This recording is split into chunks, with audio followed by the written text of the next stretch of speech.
Hello. Hi, survivors. We got John. Good to see you already in the room. How's things going with you? I had a busy day today. I got this here. Yeah, today we're going to talk about whatever topics you guys want to, the new supply, monkey branching, and the way the narcissists are a lot different than most people. So there you can see Dixie. I got my dog joining me today. Usually, I think you guys know I've been upstairs in my little classroom, and Dixie stays down here. So today she was super, super happy that I came down here. She was all snuggled up to me. So, yeah, you'll get to see her in the background, the most chill dog ever. And I know, John, you got lots and lots of animals. Feel free to tell me what you feel about the new supply or the instability of the narcissist. Go ahead and join on in. But the new supply, a lot of us are like, is this new supply better than us? Because we're really hurt. And sometimes we get flabbergasted where it's like, you said you don't like thin girls and now you're with somebody super thin, or you don't like redheads, now you're with a redhead, or you would never date outside your race and now you are. And it's confusing.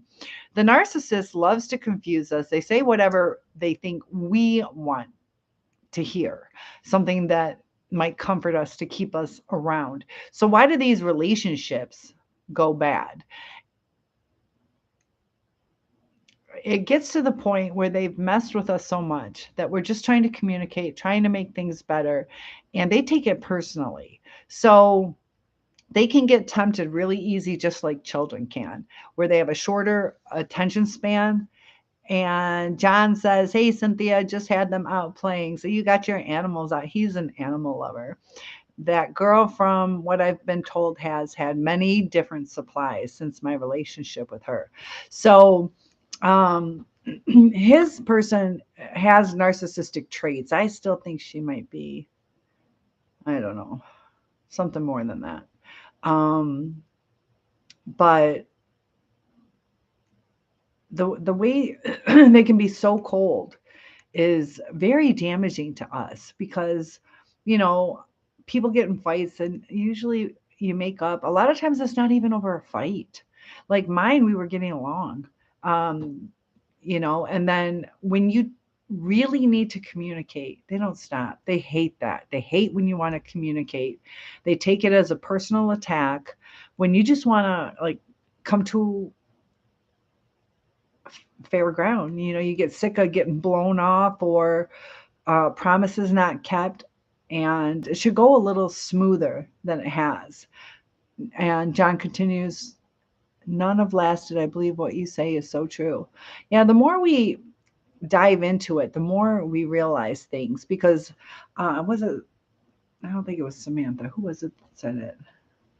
But the the man had said that, went to say that she was a whore. And I guess when they went on a break, she didn't know. He broke it off with her. She thought it was forever. And he called her a certain word. There's a reason he called her a whore instead of a bitch or any other word. It was because he was insecure about that break time when she moved on a little bit.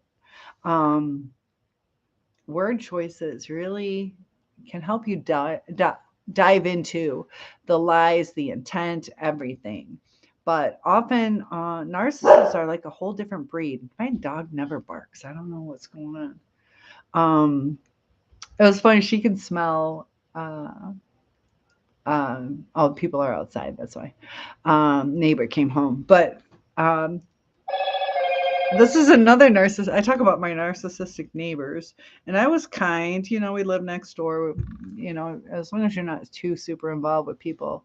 But I gave them some bread, like a crescent roll type thing, and that I had made. Sorry, I'm still, the COVID is lingering. Um, but I gave some bread to my neighbor, and I burnt it. That's why it's easy to give away. So he threw it in the bushes, and he, instead of taking accountability, like, I don't care. I know I burnt it, but it wasn't bad, but it was 30 seconds too long. Still edible, but he threw like the burnt part out into the bushes, and my dog is smelling these bushes like crazy. So she's gotten sprayed by a skunk twice while I'm here. And it's just different how they act. Like, just say you threw the bread there. But they don't like even little things like that. And it's kind of interesting too, because I'm like freaking out. Like, I don't want my dog there. The skunk likes to hide out there. And he's like, there's no skunk here. And he's kicking the bushes. And it's like, you already knew that there was no skunk. And ask anything. My shoe size is 8.5. What else do you want to know? It used to be 11. I lost quite a bit of weight. It's so weird. I think sizes are changing too. And that's just a manipulation tactic. Like, I bought a size 2. Or actually it was I bought a 2, but I got into a 0. I don't really wear a 0. But I was like, all right, I'll buy the 2. It hurt my hip so bad. I got bruises. It was so tight. You know what they say about women with big feet? 8.5. Come on, I'm 6'1". That's tiny for my age. Big heart. You can say big heart because I don't have that little other piece. I don't know. Like, sizes have changed because I used to be heavy in like middle school, high school, and it was a real tight 16, should have been an 18, but I don't think it's the same. They've changed it. Um I saw that you retracted it, but I saw it. So no, I wear like a size 5 or 5 right now. But yeah, shoe size can alter. What do they say? You retracted something. And John's here with us, and I don't know. Your name's Bill William Smith. That's my guess. I was saying big heart. Okay. Well, maybe I wear a 9 then. um, Smith W. I don't know. I'll just call you Smithy. How's that? Unless you tell me what to call you. 6079. Born. I don't even know what that means. 6079. Hmm. But the monkey branching is just due to low confidence. And the narcissist likes to shut down. They like to punish. They also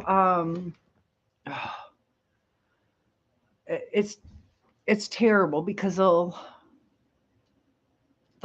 start and stop relationships, and then we see them with this new supply. Rashima, good to see you. So we were just sharing our shoe sizes. Oh, Winston. You don't hear that name that much in America. That's a nice name. I've heard it before, but Winston, Daddy. I saw it. I'm a good reader. I can read quick. So yeah. Okay, Daddy. And that's the thing that is interesting about all our childhood traits, the things that we go through, things that we are lacking, things that we are needing. Yeah, I love that. Go ahead and hit the like button. It helps with my analytics, gets me seen on YouTube, or the algorithm.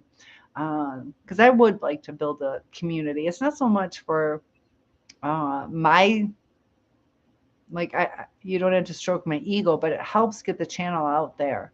And if you guys like the interaction with everybody, the more the merrier, and this gets it noticed, this channel. But you're a time traveler from 1984. I was 14 in 1984. Yep, good years. I had the fun, funky hairspray, and neon, and that does sound good. But our childhood really shapes us, and that's where the narcissist, because of their childhood trauma, and like you guys know, I work in the elementary schools. I told you guys about that one kid who had said that his family was his father was murdered right in front of him. He said this man snuck in, stabbed the father, that the son who I'm talking to was trying to help him.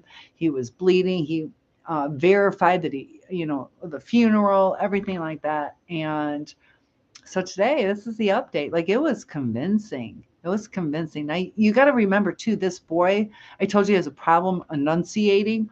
I think there's more going on with him, like a mental delay. Um, but today he had said it was a nightmare. So, oh, you can't keep retracting. Then I gotta look this way. But kids lie, or they don't know how to express what they're feeling. So, oh, I like that you said 32. You're a schmoozer. But they don't know how to interpret or express their feelings. They say things. Was he lying? I don't know if the nightmare part was a lie because he thought he was already in trouble. His main teacher had him apologize to me, or, uh, you know, um, just the way that they talk, they think they don't know how to express it. Did he not know the word nightmare? But he said it happened when he was 5. So it could still be a nightmare. Or was it true? And our narcissists lie about things.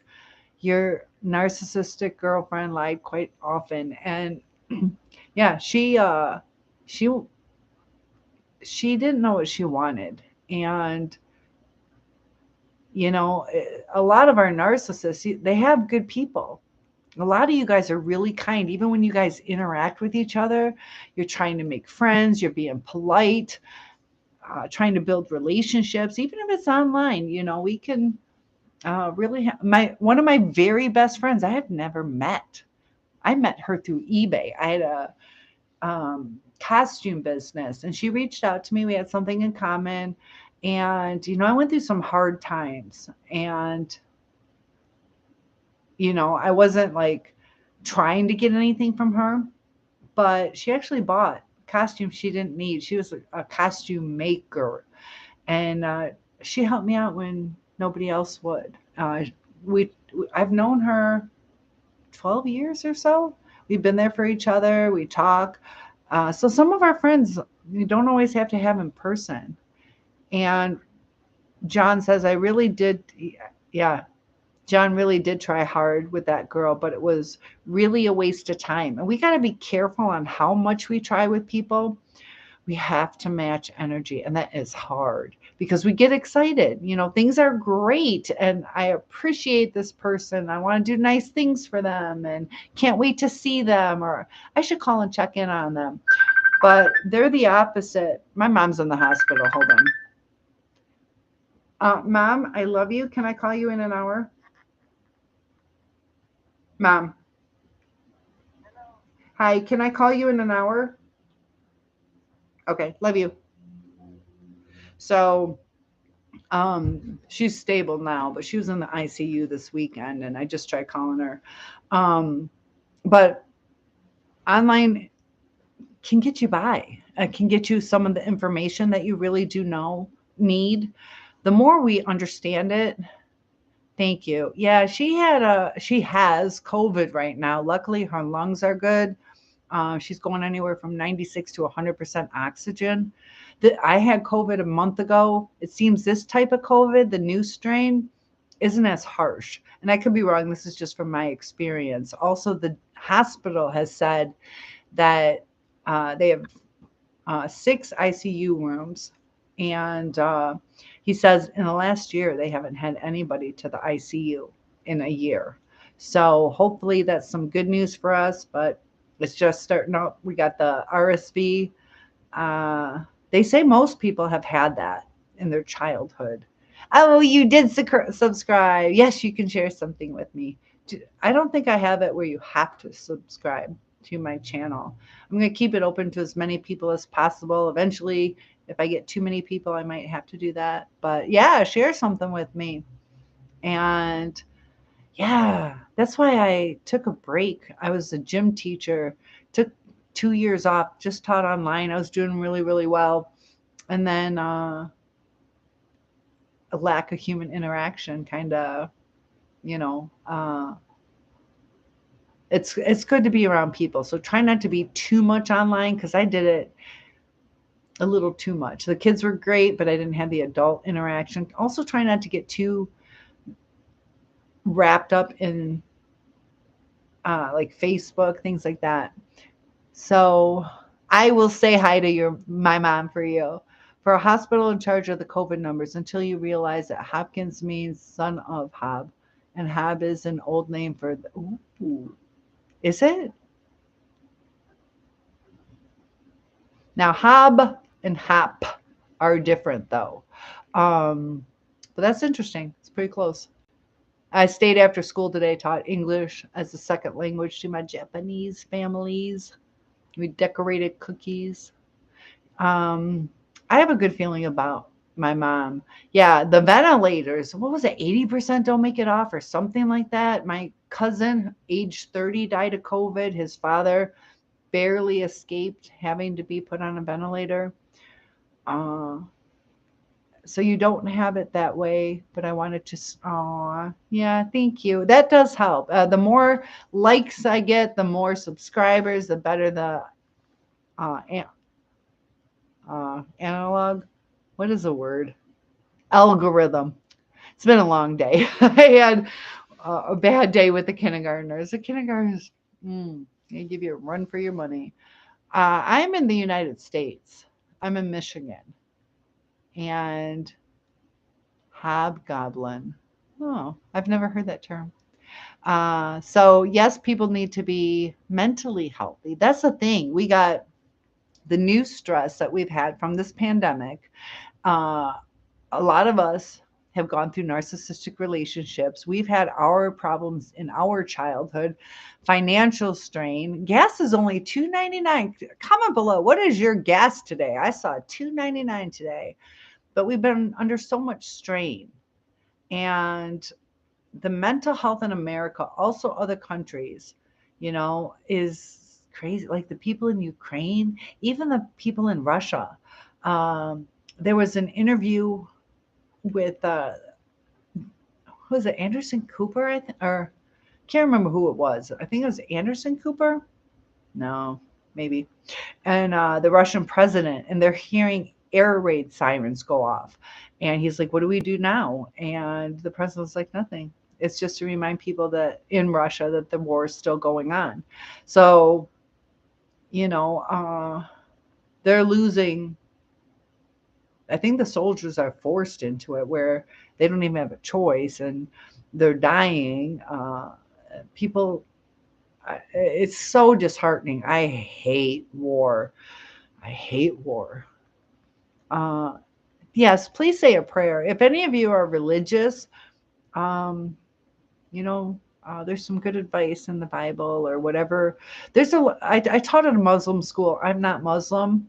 Um, it was hard for me. I had to leave it because I had a hard time encouraging. I can always accept that everybody's different, but I had a hard time encouraging them during prayer time to pray to something that was different than my belief. But I loved them. They were great people. Um, but whatever your God is, reach out to them. And also, some people, if you don't have a God, the one thing that bothered me, my father was very religious, and when he passed away, he had a comfort. He wasn't afraid. And my mom, I asked her, what she believes. She doesn't even know. And I think it's important for us to know. It's okay, whatever you are, but think about your religion. 550. I don't know what that means. Your mom will be well. Oh, your phone is at 1%. Okay. I don't know what time zone you are. If you're telling me you'll be back at 5:50, it's 6:19 here. Yeah. So thank you so much for subscribing. And yes, definitely come bug me. Don't retract your messages. And I'll try to stay beautiful. I was lucky today. A girl told me she thought I was like 30, maybe 20, 30, 52. But it was so sweet to hear that. And that's one thing that's so nice about kids. Some will say, you look 30. Some will say, yeah, you look 50 or 40. But others, 160. Like people don't even live that long. Yeah, please do. You know, without getting religious, I'm going to tell you my relationship with God, just in a little nutshell. I think he kind of plays with me a little bit. There's time, like I'll get a lot of my prayers answered, but one time I had over my first narcissist, I not have a new subscriber. Did you leave me? I don't have you anymore. What do you mean? Um, I still love you either way. It's nice when you guys subscribe, but oh, now I think you say meant now. Where's the T and the W? That's kind of far away. But I would ask for number one to call me, and I said his name, and I had three in one night with the same name call me. Two of them I hadn't talked to in over a year. Just little things, little jokes between us. I'm like, you know what I meant. Because sometimes it's just too coincidental. You're going to hear my phone possibly go off. I kind of need to check it just to make sure my mom is, yeah, she's stable. But this feeling of, were we not good enough? A lot of times, it's so weird with the narcissist. It's either they felt like they weren't good enough because you better not be lying to me, John. You better have made them channels. He says that even my hamster April and the gerbil subscribe to you. So I should have 4 new subscribers. 3. Um, 3 with you, John, and Mr. Smith. But it's a reflection on them that they feel that they can't uphold that mask, that they put together, that they'll be who they showed us during that love bombing stage. And they just get frustrated and give up. They don't see the diamond in the rough, because it gets rough sometimes, but you should know the value of each other. And the way that they abuse, they just knock you down to where, okay, now we have to talk. Like, you're blowing me off, you're ghosting me, silent treatment, even just the dirty looks. People get affected. Like, and a smile, they say a smile is contagious. You smile, other people do. We do a lot of mirroring in life. And so the narcissist just finds somebody who's easier. Sometimes it's tempting, whatever it is that they desire. They feel a boredom sometimes. The kids in my school, they, for no rhyme or reason, I had 2 girls today that they're like, yeah, we used to be friends in the beginning of the year. We used to be friends, but we're not friends now. And they're nitpicking at each other. And I talk to them and I'm like, can we be friends now? And so now they're friends. And that's why the mindset of the narcissist, they just come back and, oh, we're friends again, or we're boyfriend, girlfriend again. Seeing how the kids gravitate to the ones they don't like.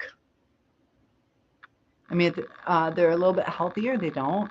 But if they come from a stressful situation, they gravitate. I told you about that boy and girl who sat right next to each other. One gets up, the other follows them. They want to argue. Why do they want to argue? They have this like adrenaline going through them. It's almost like they're spewing out the adrenaline. And if you notice with your narcissist, the bad times are during times of stress. That's when they act bad. So the times of stress could be from you. Most likely it's from a situation or something that has nothing to do with you. They got frustrated at the gas station. They didn't get served right away, or whatever it is, but they take it out on you. So we sit back and we're like, what did I do? Like, I was a little snippy. I was kind of in a hurry. I should have kissed him goodbye. I waved. Maybe I should have kissed him, or whatever your situation is, but it goes deeper than that. And that's why when we're trying to think, what did I do wrong? What did I do wrong? How can I fix this? So we try everything, and it's like we're trying to connect because lost that connection. The connection in the beginning wasn't real. When that girl pulled those actions on me, I simply couldn't get through to her. She found a new supplies almost immediately after the discard. And yeah, with that, and the thing is she probably didn't let you go, John, until she knew other people were available. Because with cheating too, um, sometimes it's just playtime to them. They don't want any kind of commitment, and that's fine if you guys believe that way. But at least express that. Be honest with each other and agree to it. But if you don't agree to that, if you want to be exclusive, um, yeah, it's the monkey branching. And it makes us question ourselves. Like, what we thought we were working through things, and we have invested so much. We have to realize this, and it gets scary because we already feel that we're losing them. Psychology is really weird. When we hold on too tight, that's when we're going to lose them. And we have to let them invest. We spoon feed them. This is what we're discussing. We don't give them the opportunity to come to us. But with a narcissist, a lot of times they don't come to us and say, can we work on this? So, you know, she used others against me to get back at me. Yeah, they love to run smear campaigns, and it's a way to punish you and also isolate you. And that can be quite damaging. Um, the people we invest in, a lot of times are gone. And, people come and go from our lives, but to have them go for something that's not even true can be devastating because it makes us want to fix it, or anxious or confused or hurt that people believe the other person. Uh, and it happens, it seems immediate, but it's usually premeditated. At least they test the waters before they leap. And why can't they be content? It it's like a boredom or a jealousy, or the thrill of the chase is gone. So sometimes they might not even necessarily plan on leaving you, but they miss that thrill of the chase. And when we're trying to work through things, that's almost like the opposite of the thrill of the chase. But what's so crazy is you hear all this relationship advice, and it's almost like telling you to be a narcissist. Like, the narcissists know how to trauma bond somebody. They do it naturally. And there's psychological tricks to do that. But they do it naturally. It's the intermittent reinforcement that keeps you on a roller coaster, starts turning you into Pavlov's dog, where they trained us to react a certain way. Pavlov's dog is where they ring a bell, and they, in the beginning they'd feed the dog. Eventually they wouldn't, or rats, whatever it is. I think it's rats, but no, they did it with dogs too. There's rats and dogs. Pavlov's dog, duh. um, but so they get used to the food, and then you slowly, and then intermittently. So we can't predict when the abuse is going to come, when they're going to be there for us. And it's so unstable that we're too caught up. It's just like a drowning victim. They're not thinking about what they're making for dinner. They're not thinking about anything else but surviving. We go in that panic mode. And, you know, uh, I had told, as an analogy to my ex, it's like you hold the life preserver. Uh, all I want to know is if you're okay, and they can't even respond to comfort you. Like, I'm like, even say goodbye, just say something so I know you're alive. It doesn't even have to be nice. You want it to be nice, but uh, body gestures, facial expressions. It's so interesting how psychology works. And it gets confusing because we start looking at ourselves like, I tried this. Either I glammed up, or I was a better cook, or I tried to financially help, or whatever it is that we tried. I tried to keep the kids quiet, or plan family trips, or be inclusive.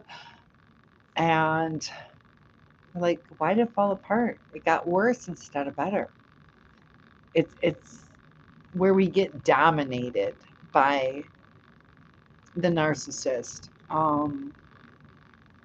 And the thing is, it's almost like, even a lot of times you might not even uh, disagree. You might be submissive to whatever the request was, but you're like beat into it, or to where you feel like you can't express anything. And we feel that way because when we talk to our person, they don't understand us. They don't understand us. And they do get frustrated trying to communicate because they're afraid some of their lies will come out. The more they talk, my first ex, it wasn't anything he bought. It was with a house, when he bought the house. But it said even a fish will get caught if it opens its mouth. Kind of like, don't speak, you're gonna get caught. And so they keep a lot of things secret, and sometimes in their mind they they justify it, like they didn't want to hurt you, so they kept it secret. But the thing is, they knew it would hurt you, so they kept it secret. Big difference. She didn't try to listen to you. The cutting off, the talking over you. Uh, if they do listen, it's usually just to get their cue to chime in. They're not there to understand. She used others. Yeah, we talked about using other people. Yeah, once they're mad, um, it could be over little things. And I see so many people hurt. And I was reading through some comments about it was about basically men don't leave, that women do. 70% of divorces are caused by women, or I'm sorry, initiated by women. Uh, but you got to take all these statistics with a grain of salt, because, you know, was it made so terrible that the wife had to leave? Feel free to chat away with me, guys. I'll read your comments as we go if you want to ask me anything, or um,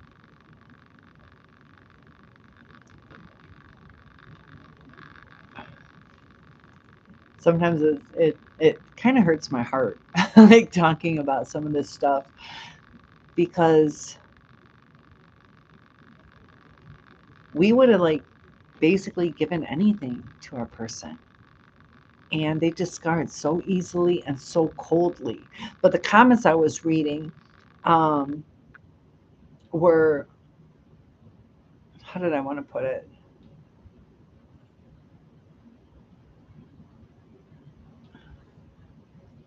Oh, W not. I started reading it. You're messing with me. You maybe a narcissistic teasing me. And rewrite that. Oh, I looked away for a second. How do you retract? I don't even know how you retract messages. Uh, you got some secrets. You're either messing with me, uh, but they will secure new supply just out of the challenge. So it's not even necessarily anything to do with you, but a lot of times how people treat us is a reflection of them. And that's a real hard concept to, okay, thank you, John. You can delete her. I said not a question, just you're beautiful. Sorry, not sorry. No, really sorry. No, really. Sorry, I mean it. You keep retracting your messages. Man, now I can't prove to people that you said that. um, and flattery, narcissists really like to flatter people. But, we can be playful too. We can be playful too. But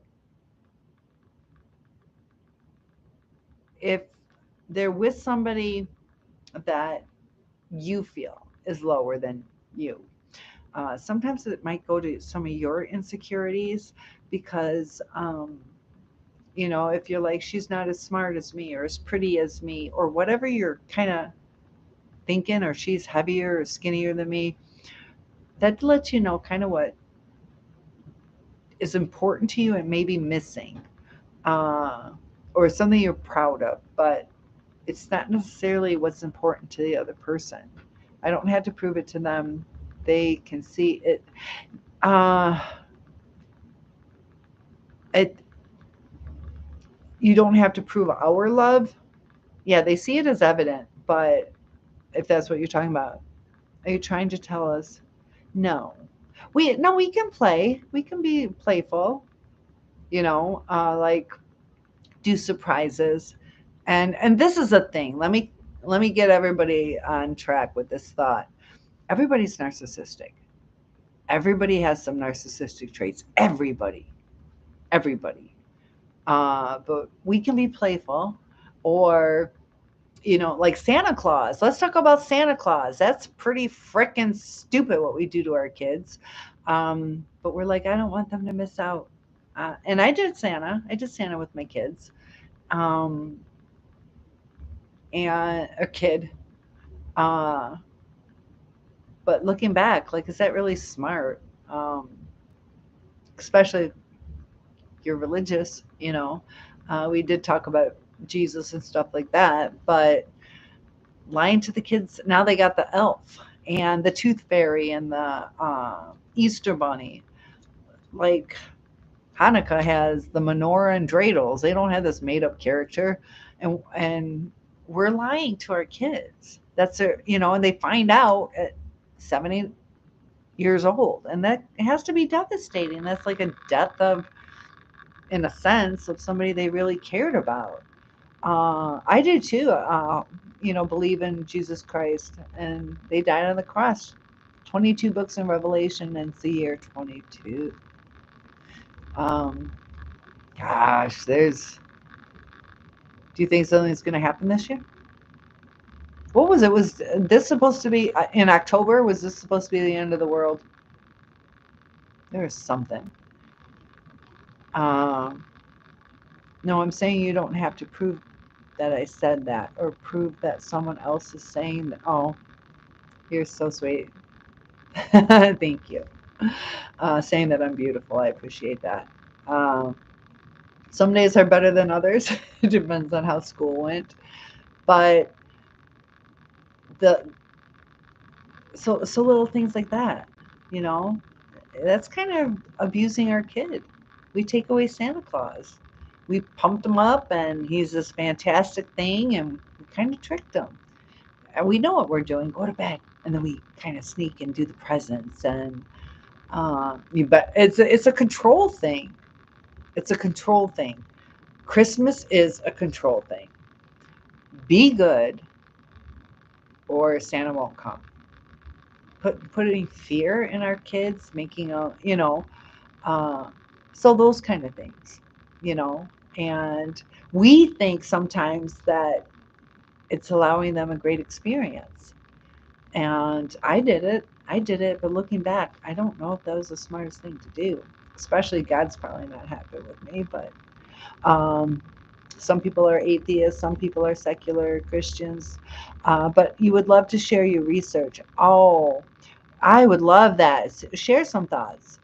Uh, put that on me. It's like the weight of the world. Oh, as far, yeah. I get so interested in that stuff. And you believe January 1st, 2020 was the kickoff. You, I'm, I'm a fast reader, but I also look away. You just keep raising the kids up in the way they should be, and they will not depart from that. The world needs more kind, nurturing, loving individuals teaching and bringing our kids up right. Thank you, Miss. Was it Winston, right? Um, there's so many factors in raising our kids, the teachers, the people that try to help out, grandparents, parents. You can only do your part to the best you can. And each child has different needs. Birth order a lot of times makes a difference. Male, female, uh, the upbringing of the parents, what their childhood was like. Sometimes, unfortunately, we can think we did the best thing for our kid because we try to relate to them. Sometimes we miss the mark. Like, we thought they were giving what they needed, but we gave them what we thought they needed. And sometimes we can miss that. And that's not a cold heart. That's not a narcissistic heart. And yeah, and that's the thing with our relationships. We tried, but we have to match energies from now on, guys. We have to match energies because we get excited. We're like, yeah, let's keep this ball going. And then when it slows down, we keep going and we're getting further apart instead of having them meet up with us and it goes forward. So when you're with your person, I want you to watch that one more time. So things are going and they kind of slow down. And so we're really trying. And you see how we're getting further and further apart? That it's counterproductive. People need to invest, they have to match or closely. Michael Prince of the Power of the Air. This is Winston. Michael Prince of the Power of the Air Jordan with all the mock tongue, who's been putting his name on people's souls since the 300 322nd day of 1984. On his first game, Obama was. Oh, there's a lot of coincidences. So on his first game, uh, Obama was 8,484 days old on his first day. Is that what you're saying? Um, 84, numbers. If you read the Bible, there's a lot of numerical things. Why is 13 a dreaded number? 6 represents the devil, 7 represents God. What is 7 plus 6 is 13. And I did them. They were terrible yesterday. Gotta have the glitter. Gotta be a glitter girl at school when you're dealing with elementary. You missed the purple challenge. Kren, I don't, John, you should remember Kren. Kren, are you going to join us today? He won where he got a free Zoom call because I wore purple for my school colors. And I saw the first person to notice when I go back to pink because we're creatures of habit. And I wanted to see how long I could do the purple nail polish. Lasted like a week. I didn't like it. Jordan born 5,000, 666 days before Kobe. And then you see that 666. On Jordan's first finals game against Magic, Kobe was 4,666 days old. You see that 666. And that's, supposed to be the sign of the devil. What do you guys think? Technology, they're thinking about implanting chips in people. They started doing that over in the Netherlands, where my family is from. Uh, like I said, it's too much. I refer to it as a book of Joel. And God bless you too. Like, we are in some scary times. Like I said, my dad was really religious, and it was really interesting. Uh, yeah, the number 666 represents the devil. Um, but that's why 13 is, uh, there's Superstitions. Where do superstitions come from? Why are people afraid of certain things? Do you guys believe in ghosts and spirits, and is it evil? And we talk about the narcissistic rage where you can see those black eyes. It gets confusing because when we're like in love with someone, our pupils will dilate somewhat, but also because of that adrenaline, uh, the the pupils just turn like almost or completely black. Somebody had said too that the white part, which is pretty substantial in an eye, they said they saw that turn black as well. I had one experience that I don't know if it was suggestive thinking, but it's the creepiest thing. I had this one guy, we went out to eat. He ended up moving in with my roommate. Him and his girlfriend moved in with my best friend. And I think she was going to pick him up or something, but I can't remember why we went out to eat. I never dated him, but he was talking about astral projection and also that he can morph into different creatures or whatever. I think this guy's freaking crazy. Um, but he told me to stare into his face and just concentrate. And he's like, "What do you see?" And it was the weirdest thing. Uh, it's like his face, like literally morphed into like a werewolf or something. I don't watch werewolf stuff, but it was so weird. But I don't know if it was a suggestive thing, but I don't know why we would pick that. And uh, he told it was weird. Is it suggestive thinking or but it was like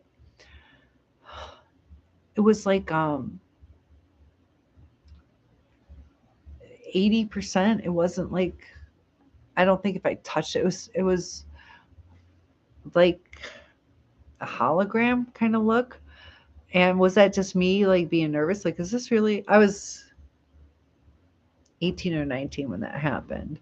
Um, oh, the book of Numbers. Yeah, there is literally a book called Numbers in the Bible. Good point. Good point. Black cats. That was Jordan's nickname, the black cat, as well as Black Jesus. He's not your Jesus.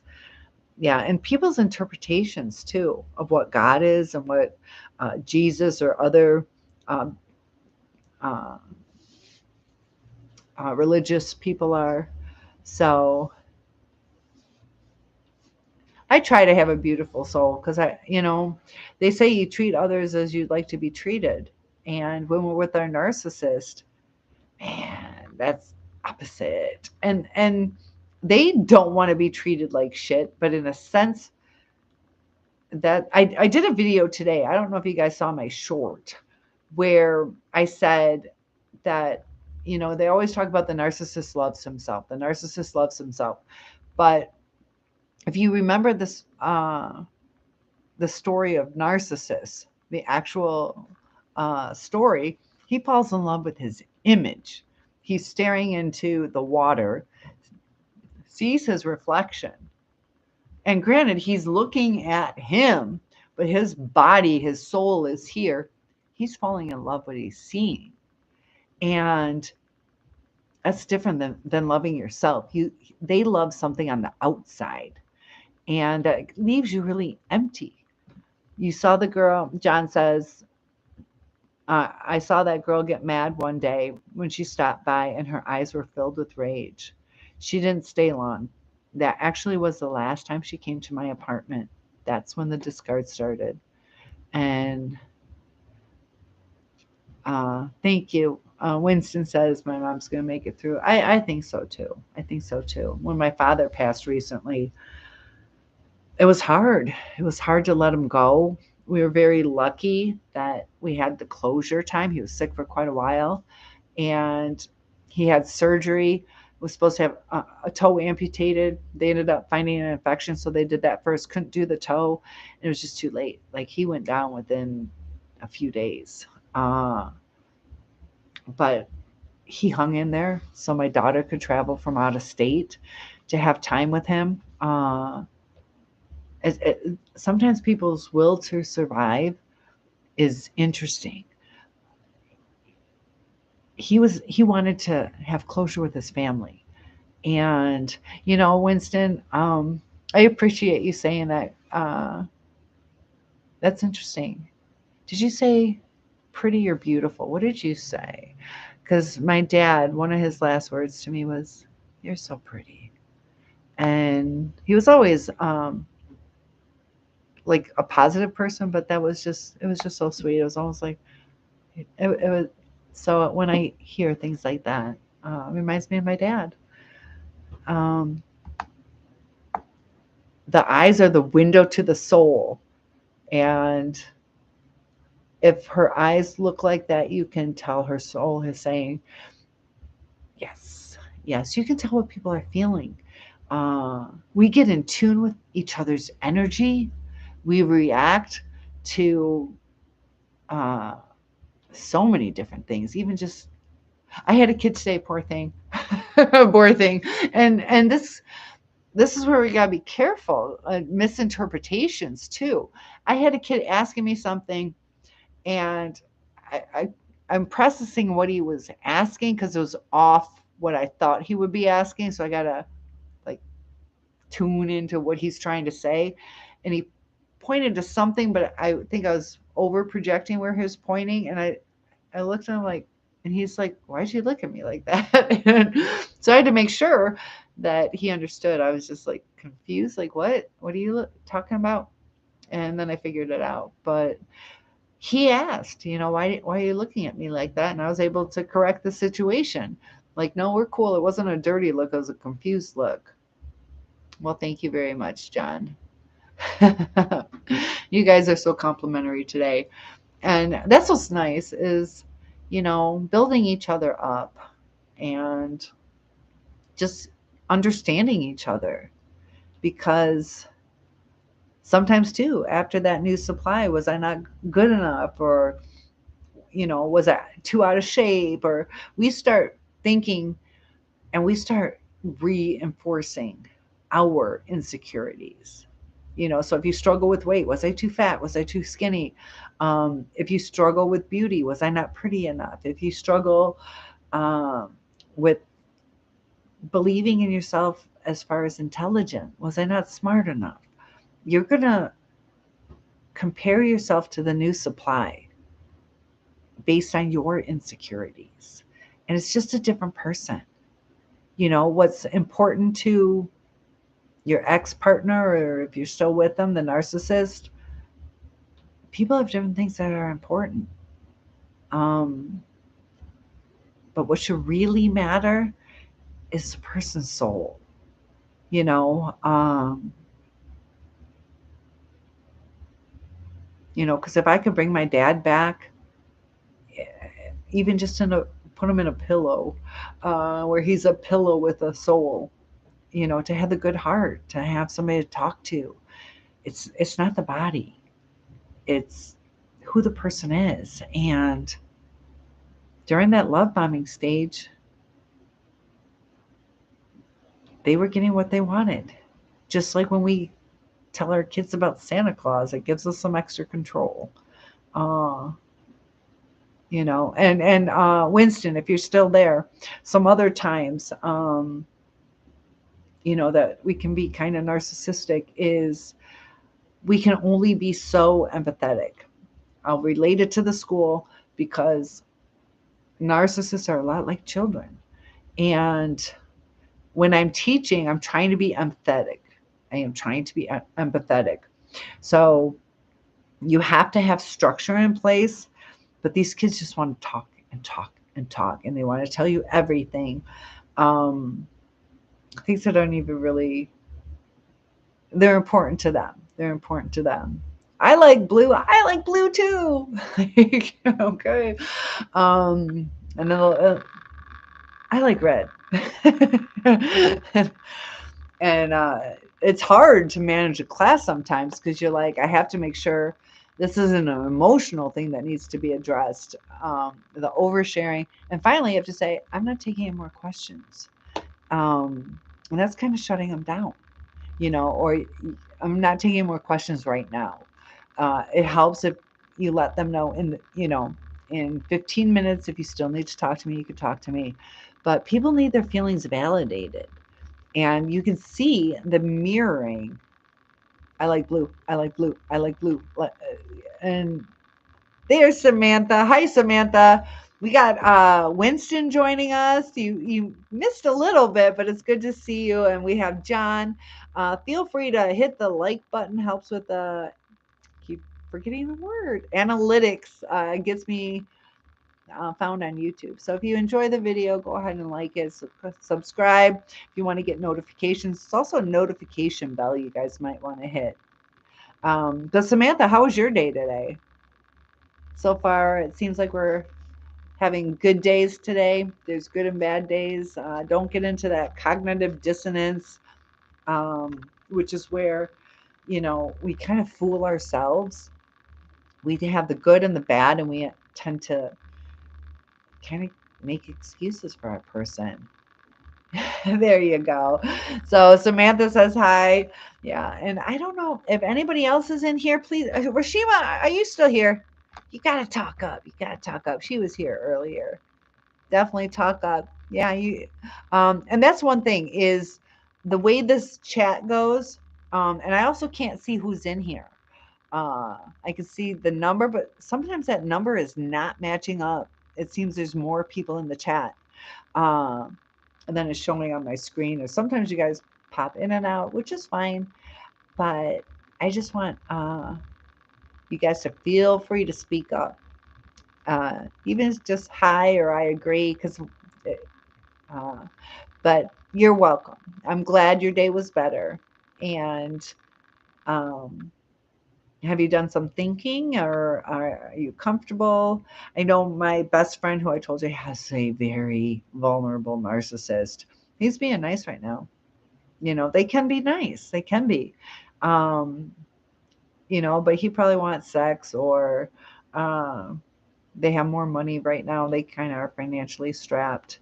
And John says, welcome back, Samantha. Samantha's and John, a lot of you guys, Rashima, it's so nice having you. Winston, I hope you continue to join us. And that's what I like, how we acknowledge each other. Each and every one of us is special, and our differences are what make us special. And also our kind soul. But we have to be careful that we don't become hardened, because that's what happened to the narcissists. They became hardened to where they can split people in black and white. It's not always, sometimes there is some gray area. Uh, it just depends on the severity of their brain damage. And we got to deal with our mental health, because we don't want to get stuck. The object's emotion stay in motion. If we get too depressed, it causes more brain damage. And they had said something like, trick your brain into mental health, get healthy again. Give yourself those dopamine hits with things that feel good. And, put that smile on. It changes like the vagus nerve. Sorry. It's almost like a reset button. So smile, even if fake it till you make it, is what I keep saying. And so, Winston, you're saying how is that how am I saying that we're narcissistic too? Sometimes you're always so happy. Yeah, I feel like crying. Um, but it's part of our journey to get better. Um, it's a survival technique. Uh, but it's not evil intended. It's not with low empathy.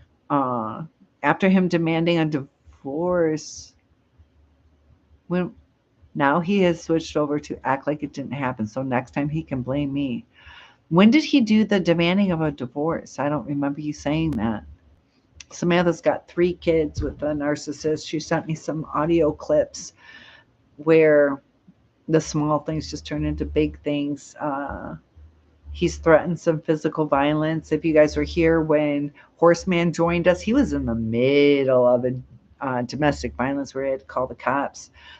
He was trapped in his house, and luckily the neighbors heard how terrible it was, and I believe they called the cops because he logged on. He's like, "What do I do?"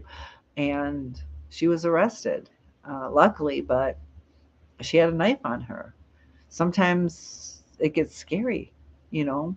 Uh, I'm really curious.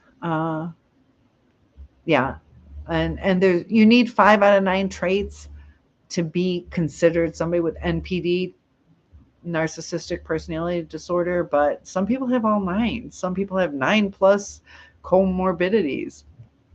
Yesterday, he did take his ring off and demanded I take mine off so he can give it back to his mom. Oh, that's nice. That's like, I'm sorry you went through that. That's terrible. That you went through that. That's, yeah.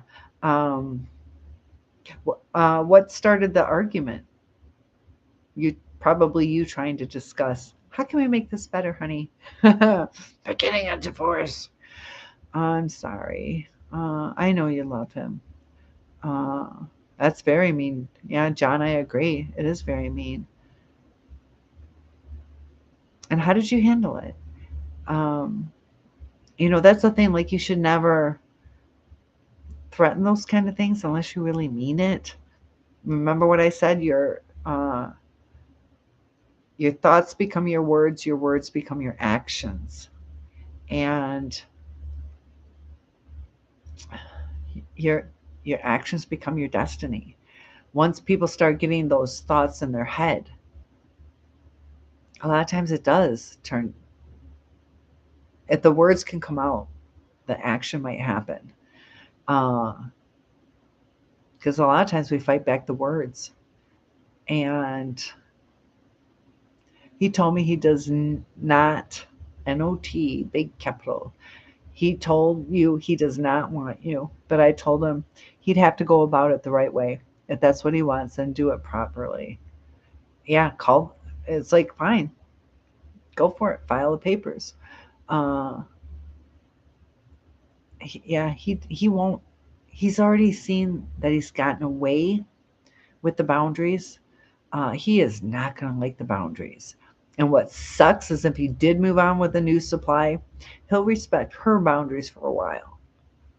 And you're like, what the fuck? Like, I asked you to do that and you couldn't do it for me, because he knows he kind of lost you because he broke the boundaries. And so he'll play, the right act, and then eventually he's just going to go back to being himself. So whether he's with you or the new supply, Samantha, keep us posted on how long he stays calm. How long is this? Because it sounds like you said, uh, act like it didn't happen. So I don't know if that just means he's still being kind of jerky, or if he's like, hey babe, do you want to have dinner together, and after you took the kids in, can you come snuggle me? I don't know if he's just ignored it or if he's acting kind of love bombing. Um, and John, definitely, uh, John, I took great care of my girlfriend for many years. Oh, yeah. Was it 40 years? How long were you with her? 40 years? John had uh, like a life partner. And didn't you say, though, John, that you thought she was narcissistic? We didn't really get too much into her. 40 years was hard. And I think you said there was some abuse too, or was we and we got to be careful on saying that, uh, like my brothers and sisters, we weren't always kind to each other, but we weren't narcissists. We were just spoiled little brats sometimes. But um,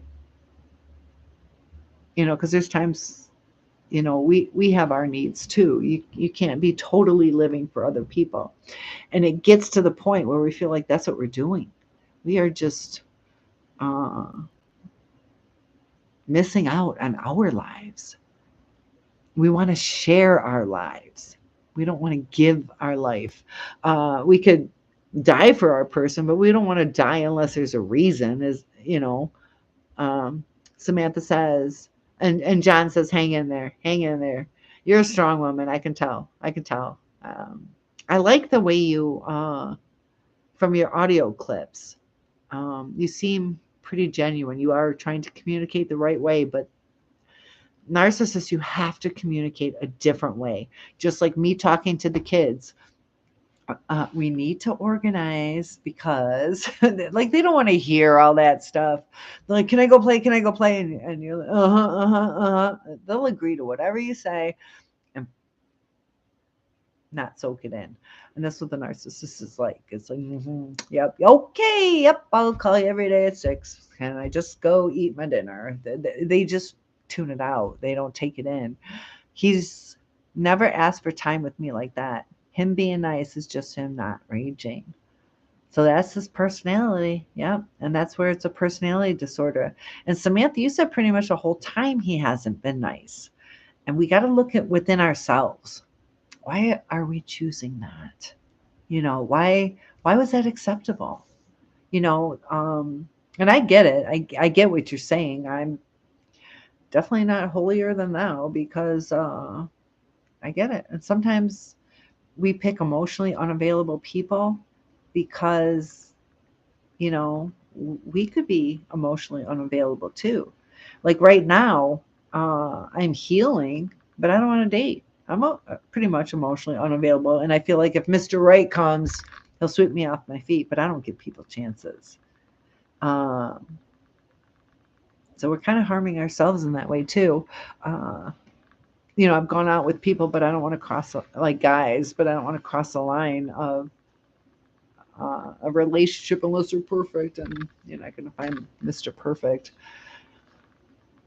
And I don't mean, see, as far as when I say that, I have a hard time with chemistry. Like, if it's good, like my two were amazing. I need that chemistry to be physical with somebody. I can have the best conversations with people, but if I don't have that chemistry, um, I can't cross over. And I told you guys I was a rape victim, molested, things like that. So I need that chemistry. And a lot of the things that we do relate to what happens in our lives. Um, so John says, talking about his long term partner, since 1981. She did have some traits of narcissism, but I think she acquired it from her family. And, you know, some people may have 4 traits, some people might have 1, maybe somebody lies a little. Um, you know, people are people. We're not perfect. And uh, sorry, sometimes it's sad though that we get to the point where it's like, yeah, my husband's being nice. He's just not ab- abusing me, you know. Um, but you guys are building that community, getting back and forth. And we got Nathan. Nathan, good to see you. I love it. We have a lot of repeat people joining us, and your phone died. Okay. Winston, good. Have you back. And that's the thing. Like, I like that you guys are online till your phone dies. Means you like me. Or you're busy and didn't charge your phone. Samantha says he told me that I owned him. Owned, you mean that N, not owed, right? So you mean owned? He told me that I owned him because I didn't wait for him to come back to me after he broke up with me. I think he's mean O. Do you mean that N? And he said I should never complain after what I put him through. Yeah, he said owed. Um, yeah, they keep track. They hold grudges. And the thing is, for those of you that don't know her story, was he broke it off with her. She did not owe him anything. And she didn't know if he'd be back. Like, why would he if he broke it off? Thank you guys for matching the likes. That helps with the um, why can't I get that? That word doesn't algorithms. And yeah, Nathan was monkey branched. Yeah, they make sure that they have that supply. So was Winston. Oh, what is I'm sorry. I got a blue arrow over that. What What is monkey branching? Okay. So if you're in a relationship, you're holding on to the love of your life. You're holding on to them. And then if you've ever seen monkeys, how they swing branch to branch, they don't let go until the other hand is secured. So they're holding on to us. New supply comes by. They're testing the waters, and as soon as they feel they have that person, they let us go. And that's what monkey branching is. You just think of the monkey swinging, not letting go. Yeah. Okay. That's okay. Typos happen, especially when we're trying to go really fast. Um, and Winston, Samantha, don't worry about him. He doesn't like you. That's his thing. And the thing is she's got kids and she's living with him. They're married, and she has to kind of worry about it. Like it's it's something that she either has to change or leave. Uh, in my opinion, because threatening physical violence, it's got to get better. And I you know, why do I say you've been married like 8 or 10 years? How long have you been married? You have something like close to a decade, I believe, if I'm correct. Um, she's a stay-at-home mom, also homeschools the kids. So the finances aren't there. She'd have to get a 9 years. Yeah. And sometimes searching, you may not find it. Yes. Excellent. Excellent. So, Nathan, I like that you said that. Sometimes when we're searching, we might not find it. So, if I'm searching for my husband, I'm looking for somebody with dark hair. That's not what I want in a husband. The hair color isn't what matters. So, I might overlook the good people because, oh, wrong color hair, or whatever, Oh, I need a man with a truck. We're looking for the wrong things. We just have to have it gravitate towards us. And we got to put ourselves out there for it to gravitate towards us. And I like that you said that. Thank you, Nathan.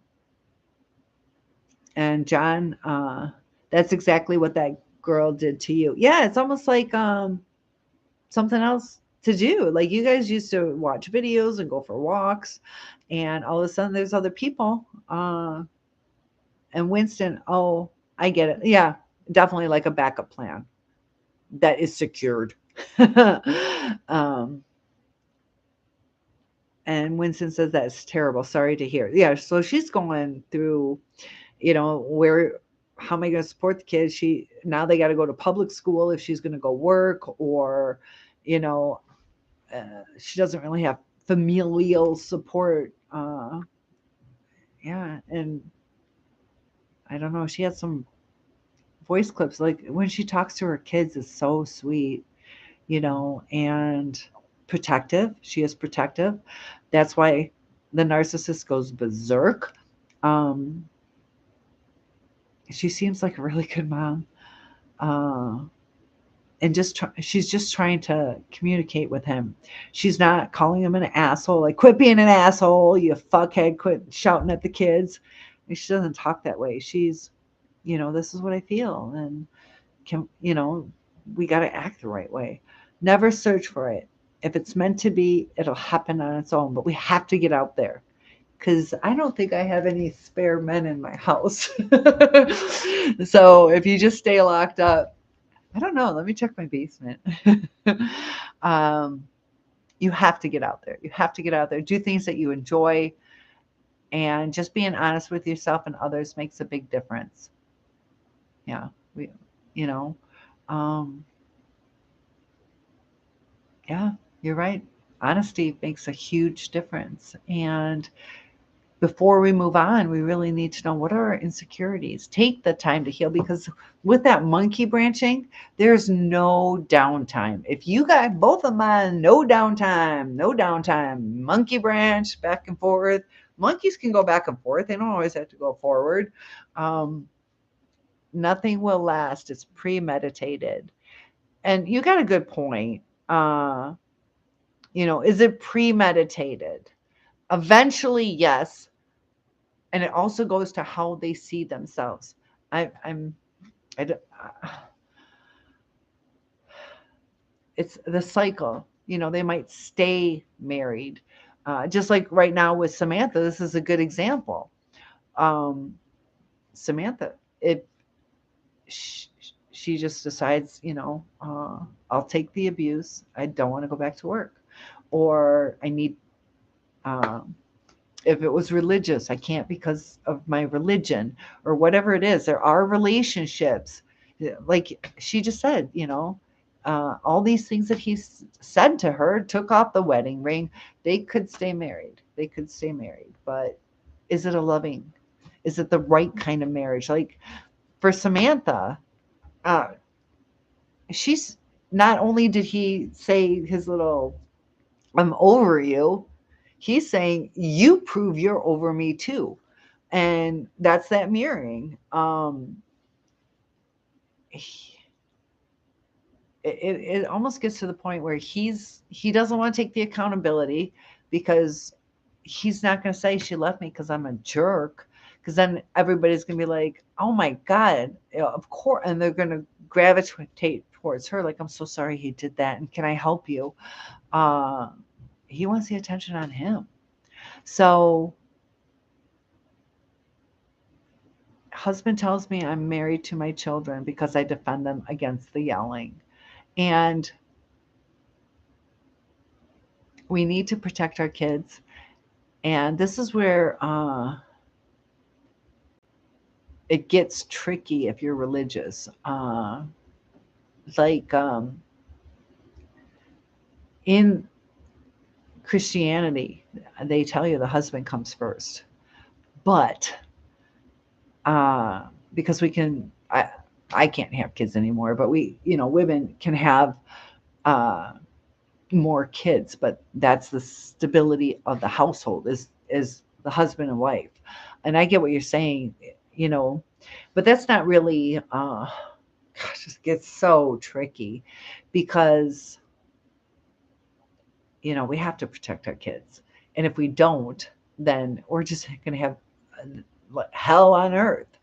Um, and I understand, sometimes we do. Spend a lot of time. So he's jealous of the kids. He is jealous of the kids. But it's kind of like he's hurt.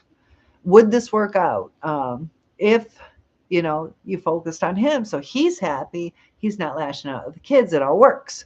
So we we go to the kids instead of maybe taking care of the cause. And this is just trying to figure out what is best. You know, we left the stability out, and that's hard to do. Like there's times I've focused on my kid instead of them, and they've done that to me too. Uh, because we look at our kids like in a sense that they're helpless to some degree, and we treat our narcissists like that too. Like they just had a bad day, or you know, uh, he's jealous of the time and the kindness, everything you're doing, because it seems like you're the perfect woman. He doesn't feel perfect. Uh, it's hard. It's hard. Ultimately, nothing. So Samantha says, true to Nathan and John. Oh, I looked at Way Winston retracting those messages again. I'm going to fill in some things that you said. But Samantha says, he is just mad because I'm not agreeing with him. That's a totally absurd thing to say. Married to the kids, what the heck? And I don't think he means like you're sleeping with them, or relying on them for finances. He just means I'm jealous of the focus you give the kids. You take care of the kids. He might, um, you know, the hard part, like I could give you advice, just make sure that his needs are met. Um, but and that's good. That's good advice. But people start taking that for granted. So now they're appreciative. You're making dinner every day, and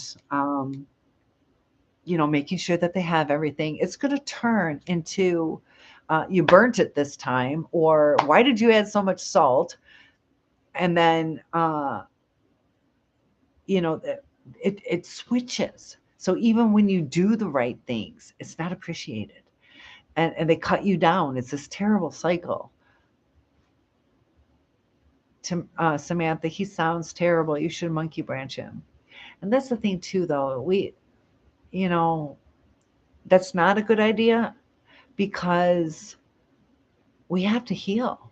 Because that's just a quick fix. So maybe she has somebody to snuggle with at night or somebody to watch a movie with, but she has to heal. Otherwise, she's going to bring her insecurities or anger and change the way she talks.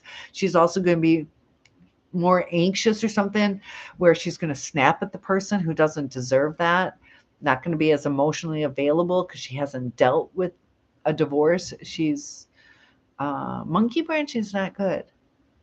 You feel you're secure for a moment, but if you haven't dealt with your pain, hurt people. And I guarantee you, uh, got to be careful on the monkey branching. It's not a good idea. But it'd be nice if you could just do that and it'd work out. Um, not necessarily just let go just at the right time without overlapping.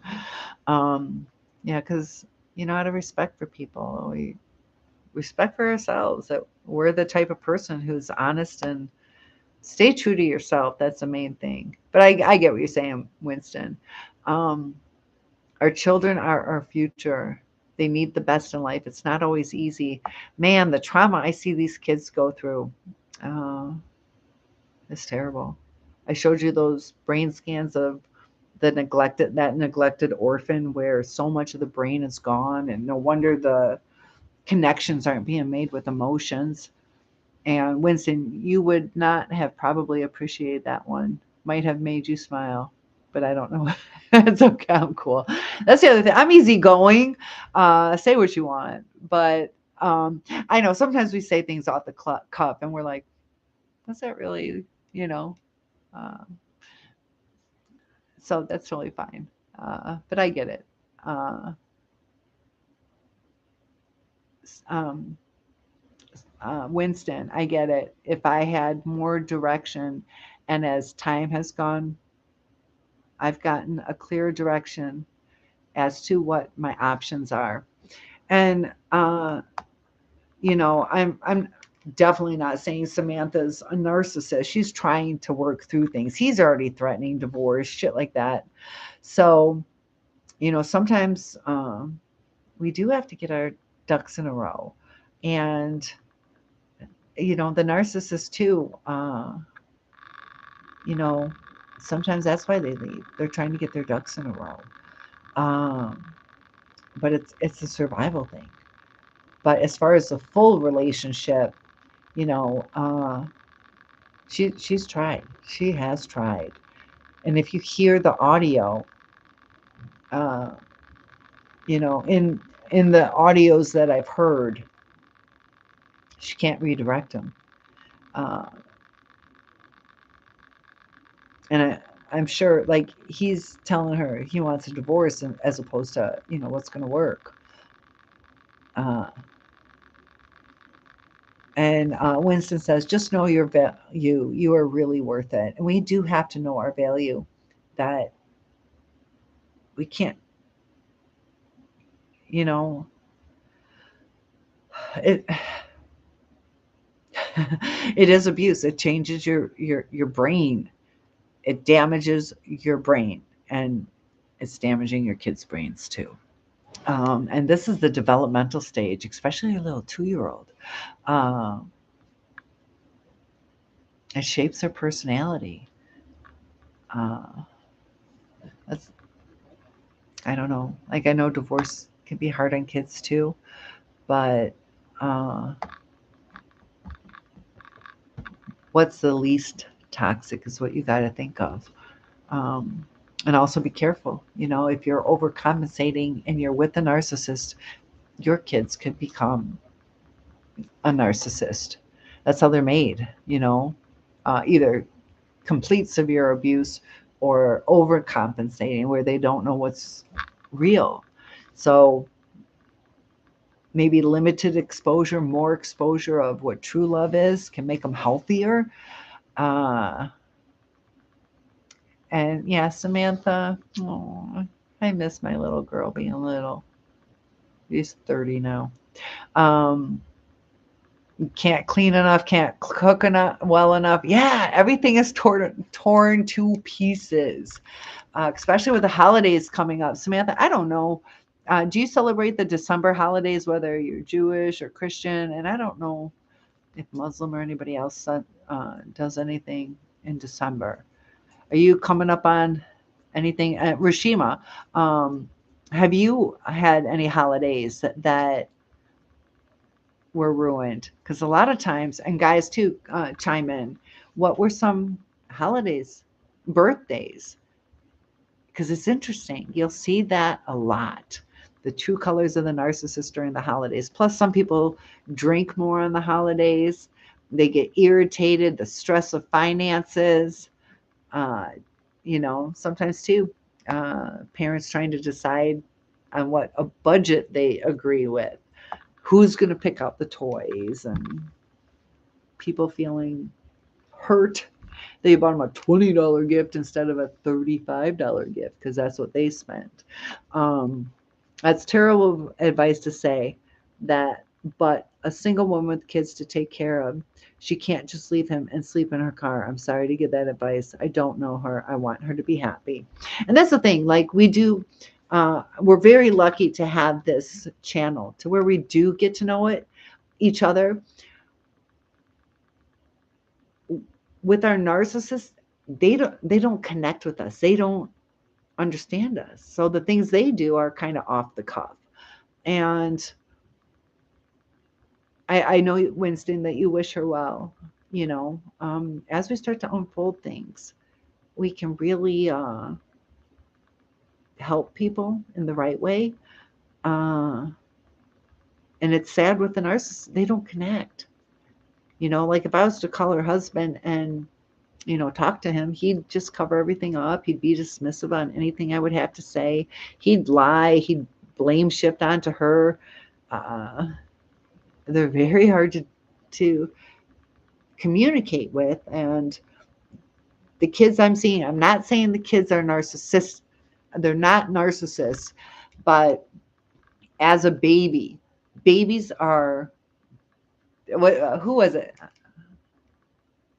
I can't remember. Peter Gannon? Trying to remember who said that 2-year-olds are the most narcissistic people in the world because it's all about them. The temper tantrums, they'll hit you, they'll do this, they'll do that. Babies don't communicate, and there's something too where they get stuck. Just like with schizophrenia, you can go through life, and then once you go past that threshold, you can never come back. And it's almost like the narcissist, they just get to the threshold and can't continue to grow. It's a different threshold, but they get stuck, just like the schizophrenic gets stuck on coming back. But with schizophrenia, they can manage some of it, but a lot of them don't like it. Some of the antidepressants people don't like because they feel zombied.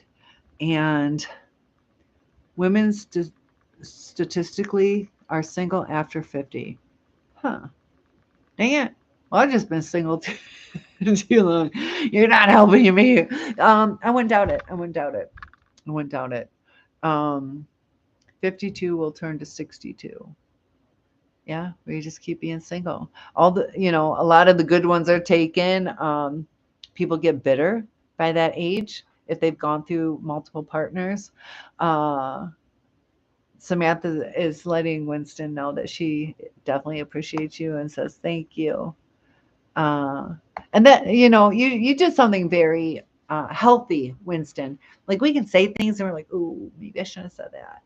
And, Winston took complete accountability for it and empathized with Samantha. Like, no, I got to make sure I correct that so she doesn't follow that advice. because I want what's best for her. But a narcissist would be like, yeah, I'm gonna go tell her you should do this and think nothing of it. So that's a kind heart, Winston. That's a good sign. And Nathan, yeah, there's something to. I'm trying to do more research because 70% of women initiate the divorces, uh, but the narcissist uh, either will discard or make it so terrible that we have to leave. And are there are worse audio clips than what I sent you, Cindy? Yeah. Oh yeah. Yeah. Um, I love you dearly. I know that you're going through a lot. There are way worse, way worse. Just on the ones that I've got from, like, you have it kind of mild. It's terrible what he's doing, but, and I haven't seen everything that's gone on, but those, were, for what my best friend goes through, uh, hearing, yeah. So yeah, there are, yeah. Um, So I'm not discounting what you're going through. You are going through some abuse. And that's why, would you say his abuse has gotten worse as time goes by? Is it getting worse? Because he's just not at his peak yet. Um, because it seems since I've met you, I've only met you through chat. I think you've popped in here and there, but through the chat, I've only been doing chat a week or two, and I'm already seeing it evolving, um, based on this is what happened today, this is what happened today, unless you're just sharing from the whole relationship. But there's times when my best friend's man, um, just the loud and the go fucking kill yourself and just eh, there's a like I don't even know how to describe it between super jerk, which is how your man is talking to you, is like a super jerk, but he's like the devil almost. Like you feel like death is looming because it is that abusive. Um, and they're getting along today because I love him. And so yeah, there are, and that's what gets scary, and that's the things I've heard. And does it get better? I guarantee you, keep checking in with me. There's going to be a big old fight, and the fight's over something stupid. Um, so yeah, I got a message from. I'm like, did he do something again? But it's a cycle. She's happy right now, but she also has very low self esteem. Used to weigh over 600 pounds, and she's gotten down to 280 or something like that. But her father was terrible to her. Uh, growing up heavy. She was probably one of the most heavy kids that you've ever seen in life. Was how big she was. Not just chunky, um, like super heavy. So, kids are mean. Kids are mean, and you know, the way their sex life is. It's weird. Uh,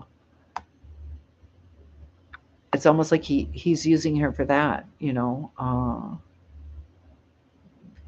because it's so frequent. But it's like almost like there's no romance to get. It's like, yep, and we did it, and it's just weird. It's just weird. They're also polyamorous, and she used to be religious, and now she's not. So probably some trust issues on her beliefs, uh, which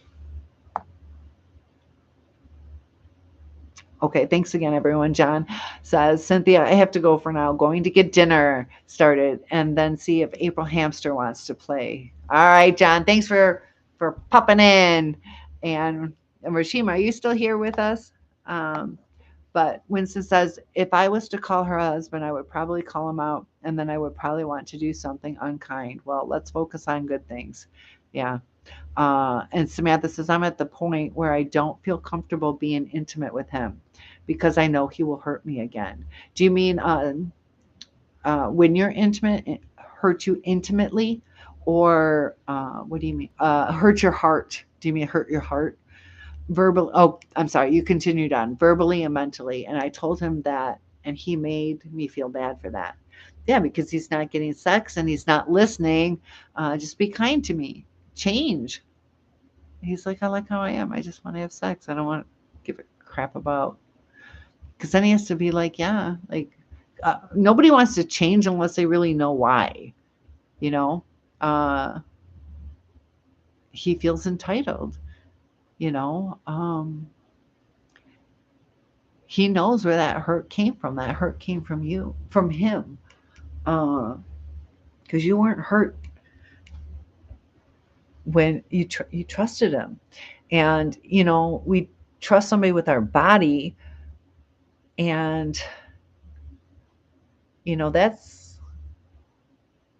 you know I get it. I get it. And it's hard too.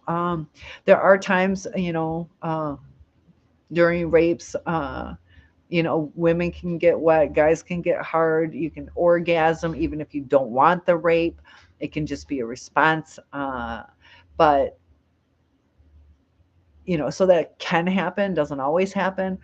But usually when you're with somebody and you're intimate, you're vulnerable. And there has to be trust. And to be uh, vulnerable with somebody doesn't you can't trust, that's a mind fuck. And it's hard to be intimate. A lot of us, sex is great, but we want to be intimate for that connection, the time with our honey bunny, and just not just let's spend 5 minutes like animals. I mean, you could do that fun stuff, but oh, Winston, oh, you're my hero. Thank you so much. I'm learning that. Let's see, what do you use? How does that go? Now I don't know where it goes. Okay, I have to make my daughter dinner. Take care. Thank you. That was so sweet of you, Winston. Thank you for the $5. That is amazing. I appreciate that. So enjoy dinner, and I hope to see you again soon. And oh, Samantha saw it too. Isn't that sweet? Thank you. You were just talking about his comment about 52 turns into 62. You can be 22 or 32 or any number with a 2 or any other number. Just know your worth, to all women out there. Thank you. I get it. Yeah, it's age is just a number, you know. Uh yeah.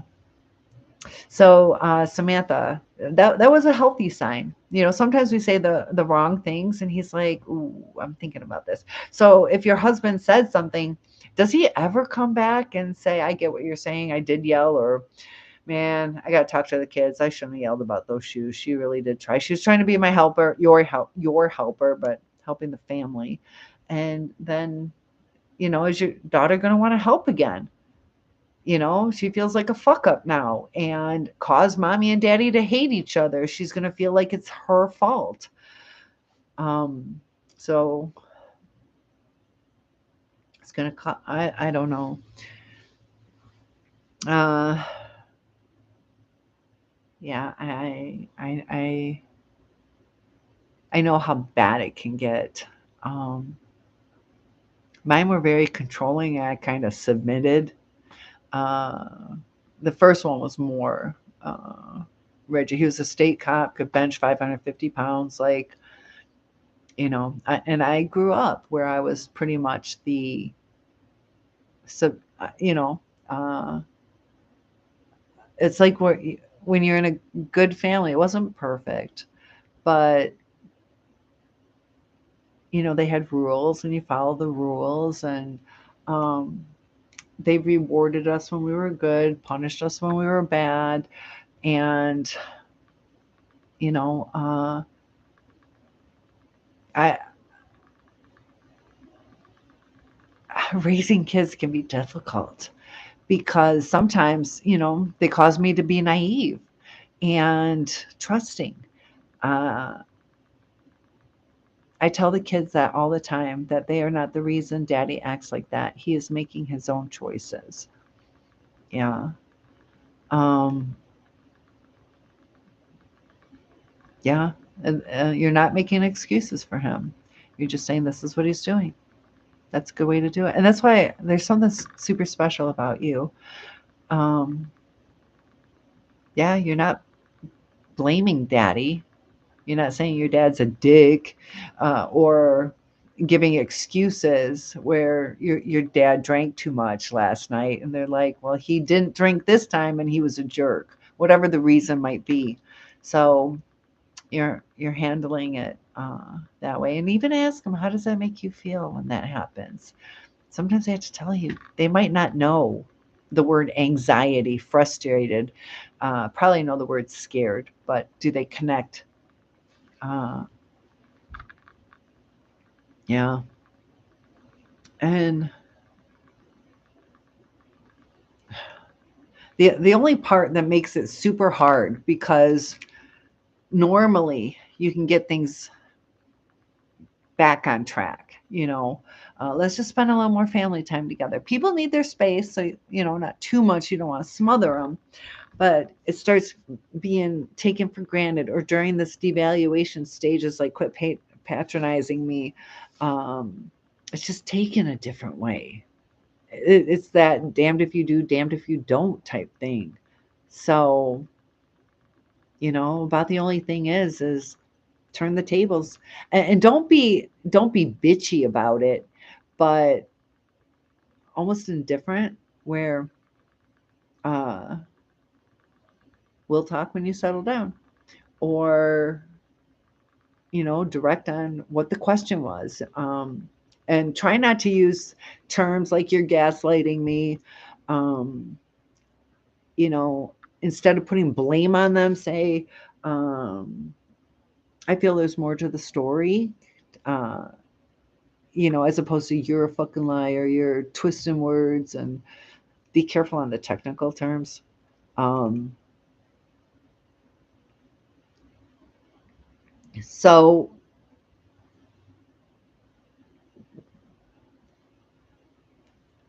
when he said that he wanted a divorce, like, what really, you know, do you feel like it's a stable marriage, that he won't do that again, that he won't threaten divorce, or they won't threaten physical harm?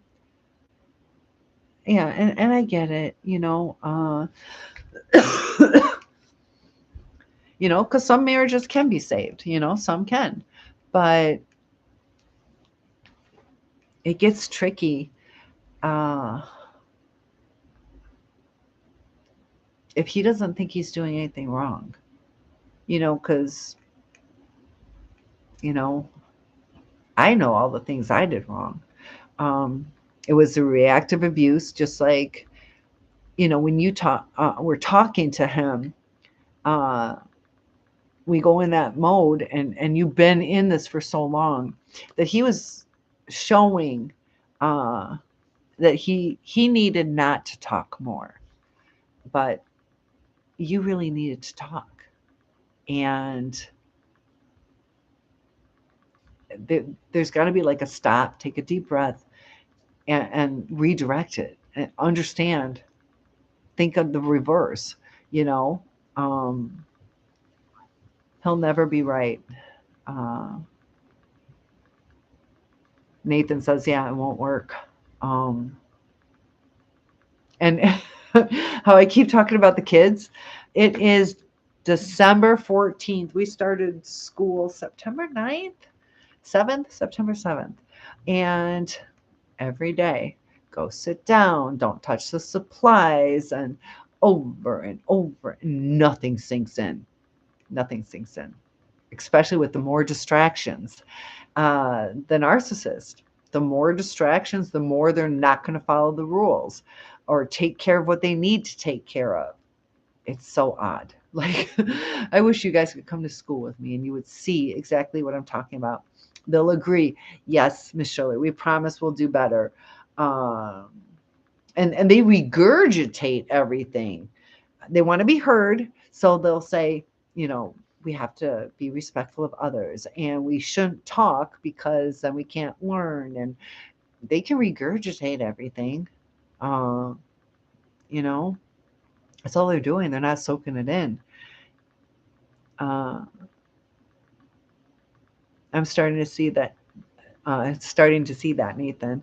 Just like I'm trying to give chances for it to change my own sanity. Yes. Um, you'll feel like you. It's scary. Nathan, did you start feeling like you were going crazy? You get a lot of brain fog. Uh, I had like electrical shocks. You start feeling like, am I remembering things the right way? Did I say that? And when we go through all that stuff, it causes that trauma bond because we're constantly thinking about them. Not always, it's not always good things. Like, you know, it, it, it's us like, what's wrong with me? I did everything, uh, and we have guilt, so we apologize. We start over apologizing, which as we apologize, it gives them more power, uh, especially when we didn't do anything wrong. There are times we do things wrong, but yeah. Uh, as far as sanity, how do you guys feel now? How sane do you feel? Feel like you're starting to lose your mind, like nothing I'm doing is working? Um, you know, imagine having a job where you had to build uh, to move on. Um, I don't know. To You had to do 10 projects to, we'll say, retire, and then you got your complete freedom. Um, so you're working. All you got to do is 10 projects. If you can't even make one, you're going to be so frustrated. You're going to see the devastation of your future, and you're going to start to get like, is this even worth it? Like, what am I doing? And I have to do it. And you start stressing. And that's like building your future with the narcissist. Is it going to go anywhere? Am I just wasting my time? I'm making no progress, no personal growth because I'm focused on this, not understanding how to make it better. And if we offer solutions, they get angry. And we're trying to avoid the anger. So when we offer solutions, we get more of that negativity instead of less of it. It's all that. Uh,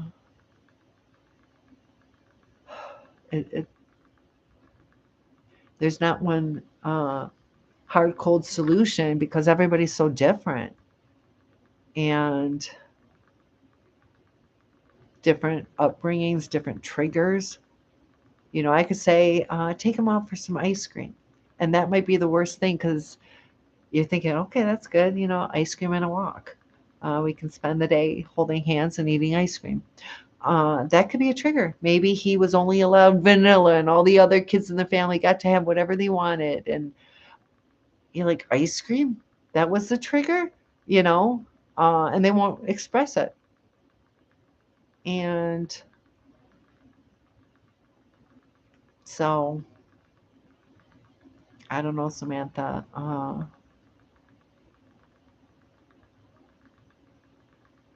I just don't like the threatening the physical, and there is a lot of yelling. There is the emotional abuse. 9 years together, but how did you guys get back together? Because he basically said, "I'm divorcing you. Take that fucking ring off." that's kind of a breakup. Even though you guys stayed. How did that resolve? Just nothing? Just good morning, good morning. That's it? Or was there anything like, yeah, I overreacted yesterday? Did he say anything? Because that's some major words, and they'll spew things that, you know,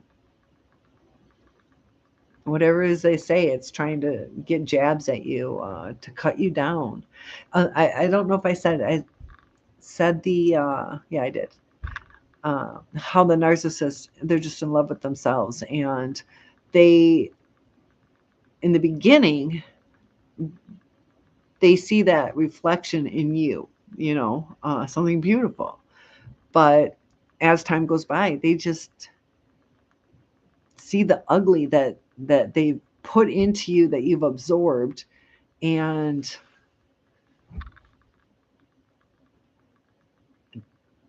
they're seeing themselves. That's when the mirror flips. Uh,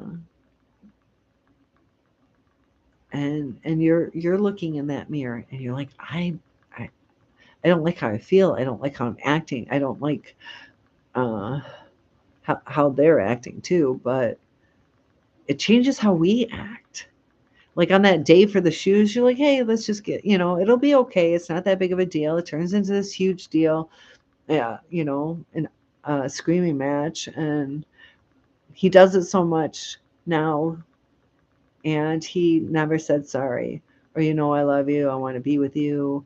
Uh, Still nothing. Yeah, and that's also another type of closure we don't get. We don't get the, I'm sorry. We don't get the assurance. Like I was upset. I love you. I don't want to leave you. I shouldn't have said it. And when you process that, you can make a change. Like, I shouldn't have said that. Like, I don't want to lose you, babe. So there can be some commitment to changing, or really trying to get that thought out of your head. But he left you with feeling like, this guy doesn't really love me if he wants to divorce me. It leaves you in a different state. Uh, and sometimes too, that's why we start walking on eggshells, as when they can sense when we're walking on eggshells. So even when you try to be assertive, um, well, you're pretty good about the stop and things like that, but we're going to stop and think. And they, in a sense, it is, when you stop and think, to manipulate, uh, to say the right words to get them to change. And you know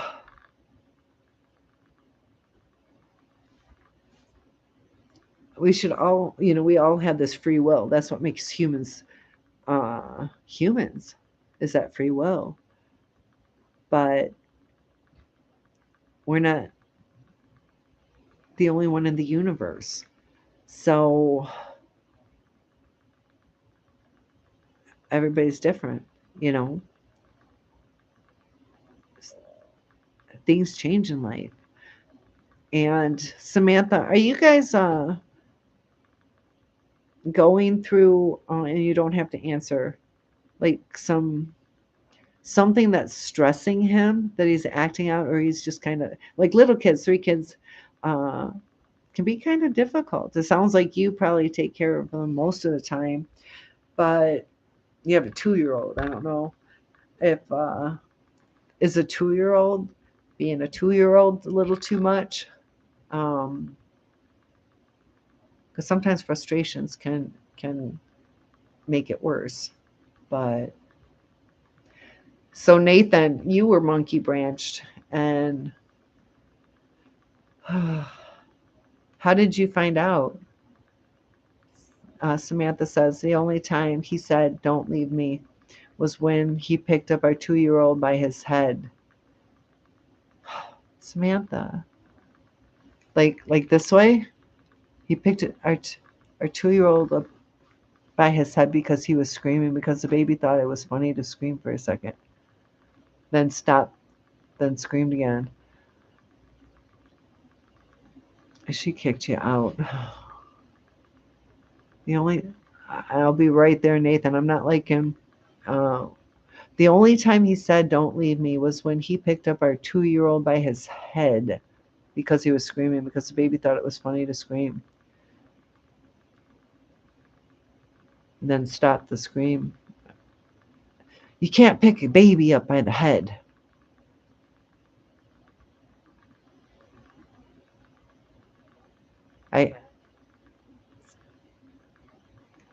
I, oh, Samantha, please think about this.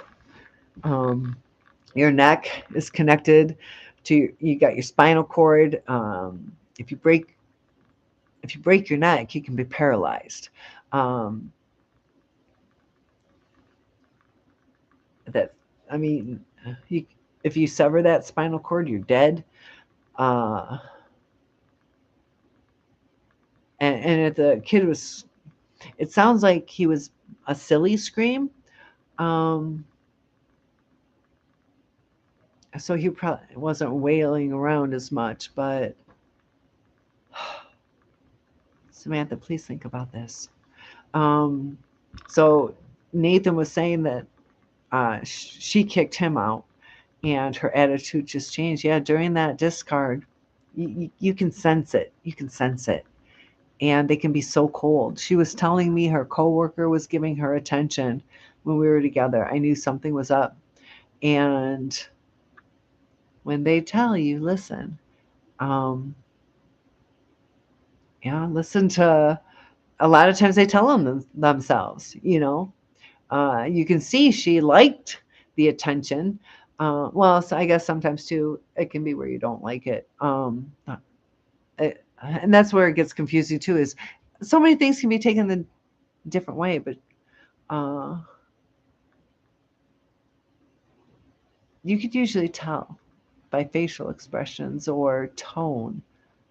Like, he's fucking giving me attention and I just keep telling him to go away. Like, you could tell you don't want it. Or it's like, yeah, he just keeps, commenting on my chest. And you can tell, are you eating it up or you're not liking it? Then they come back. Yeah. As soon as you let them go. Um, that's at Hoover. Or they'll just wait. They'll be confident enough, like, you're just going to come back to me. And yeah, it was a silly scream. And husband put a hand on baby's forehead like this and picked him straight up. I don't like that. Like, even just how secure is that? Like, is the kid gonna fall? How hard do you have to push on a head? Uh,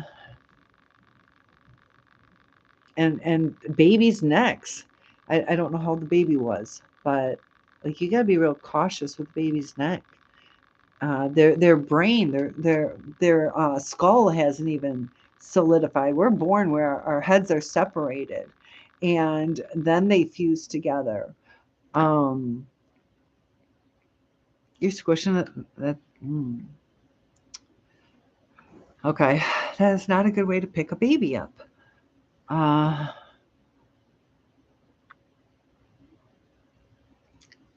any other physical abuse, Samantha?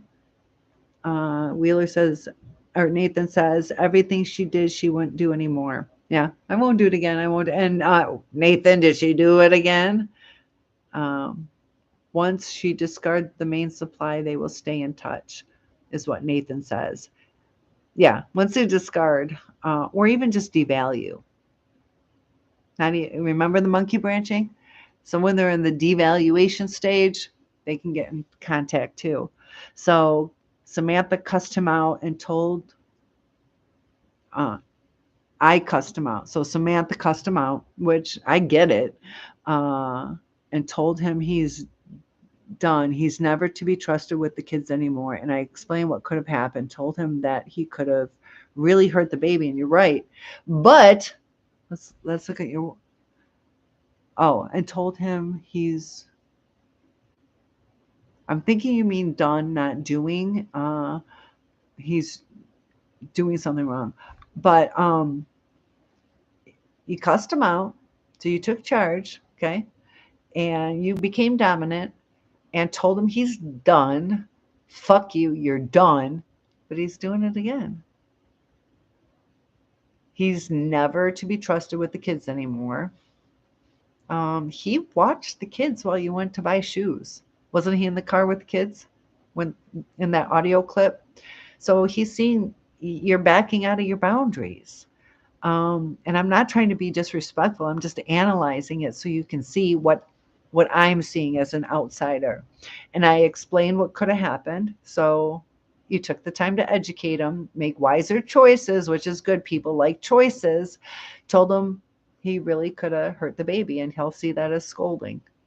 You know, not that you're wrong for what you said, but that's how he's going to take it. You fucking scolded me. I'm a grown man. I pay for the house, whatever.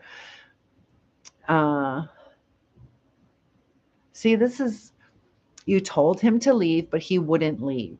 And I get it. They'll be like, mm-mm. Just like with the kids, you're like, go sit down. And they, mm-mm, mm-mm, mm-mm. They don't want to be told what to do. Um, and you didn't leave either. You stayed. Sometimes we expect somebody else to do something, but if we're not willing to do it too, and I get it, you got the kids, you got the, diapers all set up, but this is how I see it. You wanted him to leave because, yeah, he's the one that fucked up. Makes sense that he should leave. He's thinking, I'm paying for this. You're not. He's not thinking about the kids or you. But yeah, I thought you meant done. Um, just was double checking. Uh, you, you know, uh, you didn't want to go, and he didn't want to go. Doesn't mean you want to be together. I get, but you told me you were done, and you stayed. So it's hard when we start thinking, is the comfort of a nice warm home more important than the comfort of our emotional stability? And sometimes we second guess ourselves. Uh, Dump that zero and get a hero is what Nathan says. Getting the shoes was before he.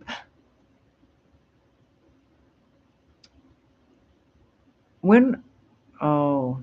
Okay, Samantha. Getting the shoes was before he picked the baby up like that. When was this shoe incident? How far back? Because if that was like a new audio, because I've only known you like a week. Was that from before, or was that like because of the head thing was after? That's pretty damn recent. You understand, and I agree. I was leaving, but the kids started crying, asking me to let us all stay because I was going to take the kids and go. Okay, mom. Who's in charge?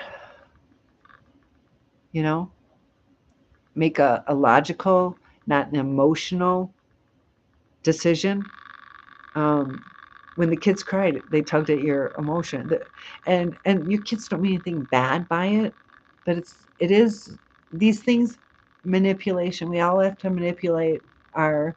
I can manipulate my furniture. There's nothing evil with me manipulating that, but when your kids cry, they're tugging at your heartstrings. They, of course they want you to stay, but they don't know the situation. You know, uh, they're not going to understand it either. You can't really tell them. Samantha, I wish I knew a hero. Oh man, me too. The head incident was 1 month ago, honey. Your kid's 2, right? That's a heavy baby. That baby's probably 24, 25 pounds. Um, that's a lot of weight on a neck. You know what I mean? Um,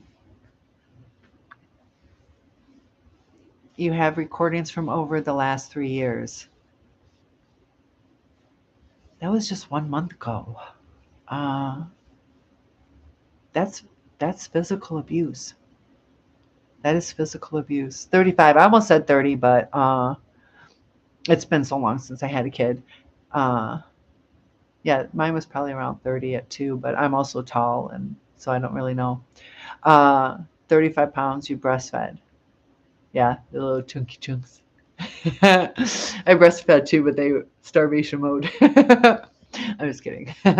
I went from an A to a D like overnight. It was like, yeah, it was hard. But how I did it too. This is kind of how I learn about weight. It was really weird. Uh, how much?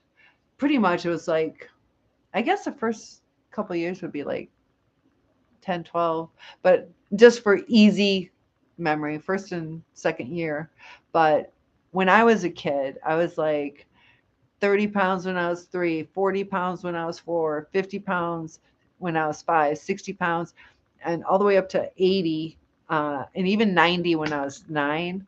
But then when I was 10, it like, no, that's when I started gaining weight. And it was like, 110, 120, 160, whatever. I got up to 198 and then I lost 78 pounds. Um, and that's the thing too. It's a nice little bond when you breastfeed. Um, yeah, it's nice, but and it's the connection. It's not about the breast. Uh, I don't know what we're gonna do about that. But yeah, Nathan's got some good advice. Nathan, was your woman ever physically violent? He went through some stuff too. I just, hmm. And on top of it, 35, even if I misspoke, 35 is a lot more weight on that neck. And sometimes too, when people get scared, they're going to move, they're going to do something, or you know, uh, I don't like that he picked the kid up by the head. And if you think about it too, this isn't some new daddy stress. Um, that's a 2-year old, right? Uh, that there should be some emotional attachment to that child, to where yeah, it's a great way to connect with your baby. Um, yeah, I agree. It's like, I'll just have another kid to do that. It is a neat bond. And there's Courtney. Hi, Courtney. Good to have you. We have Nathan and Courtney. Rashima, I'm not sure if you're still here. I hope you are. And we had John here earlier. Winston, he was so nice. He donated to me. That was nice. That I got to buy like $1,000 worth of um, software to do these stream. I think tonight sometime it might run out. Maybe I haven't. Oh, I don't know if it's still going. I don't know how much more time I have left on my free trial. Who knows? Maybe they're connected to my bank card anyways, and they'll just take it. With how society manipulates everything, do you guys ever get worried that how everything's interconnected, that they're just gonna steal your credit card money? Eh, So we were just talking that Samantha's husband had picked the child up by the head. And it's a 35-pound child. And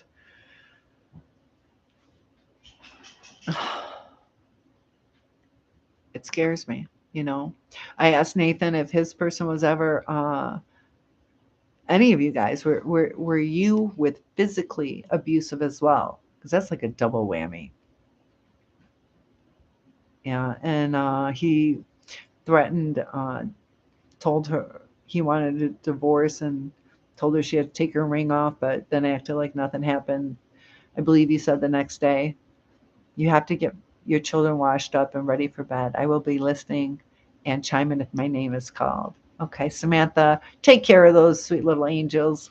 And it is, yeah, bedtime. I don't know. Are you EST? It's 8:10 here. You probably are. Uh, some could be Central. I don't know where you guys are, but take care of them. And Courtney, uh, is is it something you'd like to share, like how severe it was, or um, how did you guys break up? I don't, or was it like a parent? It's not always an emotional. I'm trying to remember, Courtney. It'll stick. Sometimes it has to click, but I definitely remember your name and talking with you. Uh, it's like they'll probably blame you too. So was yours physically abusive and then blamed you? Nathan, you too. Looking back, what are some of the things they said to you? Like, you made me do it, or if you didn't do that, then I wouldn't have done that. Um, as opposed to I'm sorry, or I did it. I was angry. And Samantha, I know you're scared.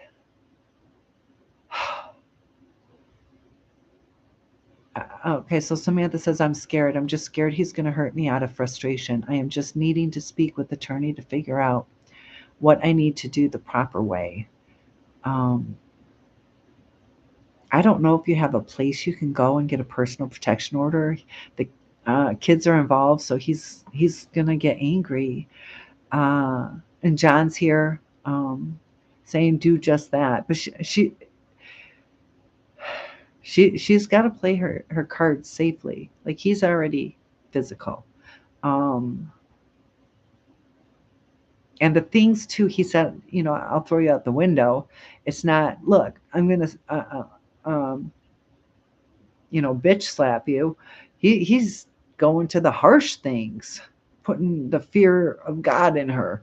uh, I know you're scared, but right here, I'm scared he's going to hurt me out of frustration. You're already scared he's going to hurt you, and if the fighting gets worse, you're going to get more scared, and you're in that fight, flight, or fawn, deer in the headlights. That's what the fawn means. And I've killed deer that way accidentally. Um, they just freeze. It's like, dude, you could have gone off. I killed 4 deer in 1 year, not meaning to, but they run across and then they stop right in front of you and stare. Um, and they could have run off. There was enough time. Not enough time for my car to stop, but enough time for them if they kept with their gallop. Uh,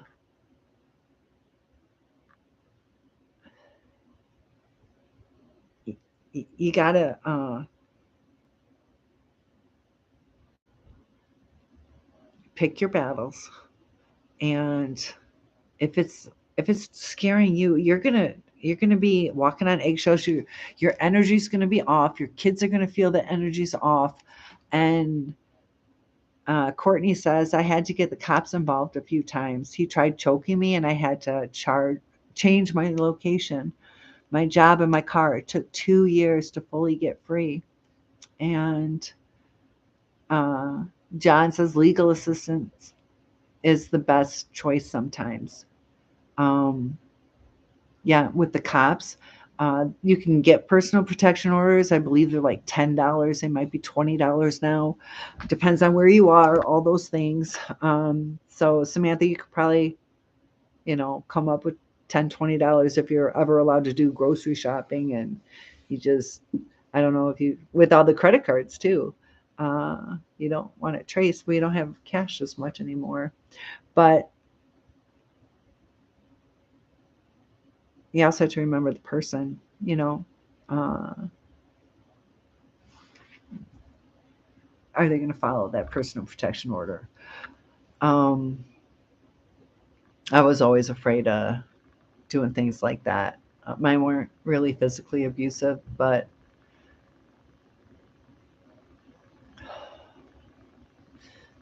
go wash those kids up and do a little bit of thinking and come back. Because I know you're scared. You want to do what's best for my children, and the cognitive dissonance is sometimes a lot to know for certain what that is. Um, yeah, are we justifying it? Is my husband a dick or is he a good provider? I'm focusing on that he's a good provider. I forget that he's a dick because I'm justifying, yes, I got to put up with this because he's this. And that's the comparison. And we're going to take the one that's more comfortable. We have to take the logical one that makes the most sense. I know, Samantha, I could tell you love those kids so much. And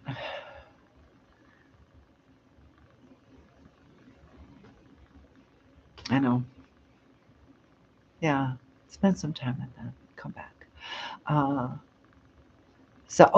today is Courtney's birthday, though, and you got a text from an email account message. It said, I think today is your birthday, and I hope it's good. Cheers. The birthday. Yep. Happy birthday to you. Happy birthday to you. Happy birthday, dear Courtney. Happy birthday to you. Yeah, you got that birthday Hoover. It's that opportunity. Hey, it's her birthday. She's not going to be mad at me. You're welcome. And Samantha's saying happy birthday too. Uh, but holidays are coming up. There's going to be Hoovers around the holiday. Happy birthday. That's awesome. And how did it was that the gist of it? Did it say any more? Um, because that's testing the waters. Like, hey, it's your turn. You can say hi. Um, when was the last time you talked to them? How long ago has it been? Because sometimes it can be years, decades. And there's also that reverse Hoover where they wait until you come back, trying to get back in their lives. Yeah. And they do that because they think you're going to be so distracted, you're going to be in a good mood, that you're not going to bring up, negative things. It's safe. It said, just that I have no clue who it. Oh, it's been years now. It's you don't even know. Uh, oh, it is 80% sure. It just said that I have no clue who it is. Uh, yeah, I think there are ways you can do that. Man, and it had any no clue. Wow. What about the time zone? What time was that message? What time was the message sent? Was it kind of like a late night booty call type thing? And people can text at any time, but uh, I'm just curious what his patterns were. Was he a lunchtime texter? And this one's from around lunchtime. That could be possibly a clue. Some people have patterns on the way they do things. 4:32. Based on his job, would 4:32 be an okay time to send that message? Sometimes two people take a bathroom break. Uh, that's interesting. Huh. What I kind of think it is they know it's their opportunity and they're like, should I, shouldn't I, should I? And then it just builds up and I'm like, yeah, I should. Or I don't want to be the first one. I don't want her to think, at midnight I'm cool. I don't have to be the first one. Um, but yeah, just not say anything. Huh. And also like with Facebook, I don't know what your account is set at, but I believe people can get your email address. Maybe not. Um, I don't know. That's interesting. It probably is him though. Probably is. It said, I think today is your birthday and I hope it's good. Does he say cheers? Is that his? Does that sound like something? Oh, and I hope it's good. Usually, if I was, I guess, very interesting. 4:32. Oh, AM or PM? AM or PM, morning or evening? I just assume. See, that's sometimes too when people communicate. Uh, I'm more of a night owl, and it could have been morning. And I guess maybe I took it as afternoon because usually at 4:32 most people are asleep. You're okay, so completely private, and you have them blocked on everything. Hmm. Private message today. Oh, PM. I'm sorry. I'm um so yeah, this afternoon. uh huh. And don't tell me your email. You don't have to tell me your email. Is it a unique one, um, that like only he would know how to get it? Did he ever email you before? Because some of mine are like C Schiller at, and you can just over time AOL, Yahoo, just try and try and try. Um, Very interesting. So, did you enjoy your birthday? Did you do something special for yourself, or did you have to work today? What was your day like for your birthday?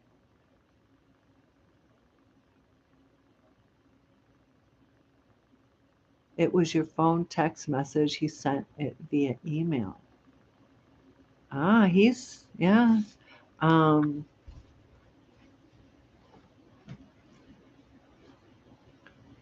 yeah, he's trying to wiggle around. Um, Worked all day, just got home.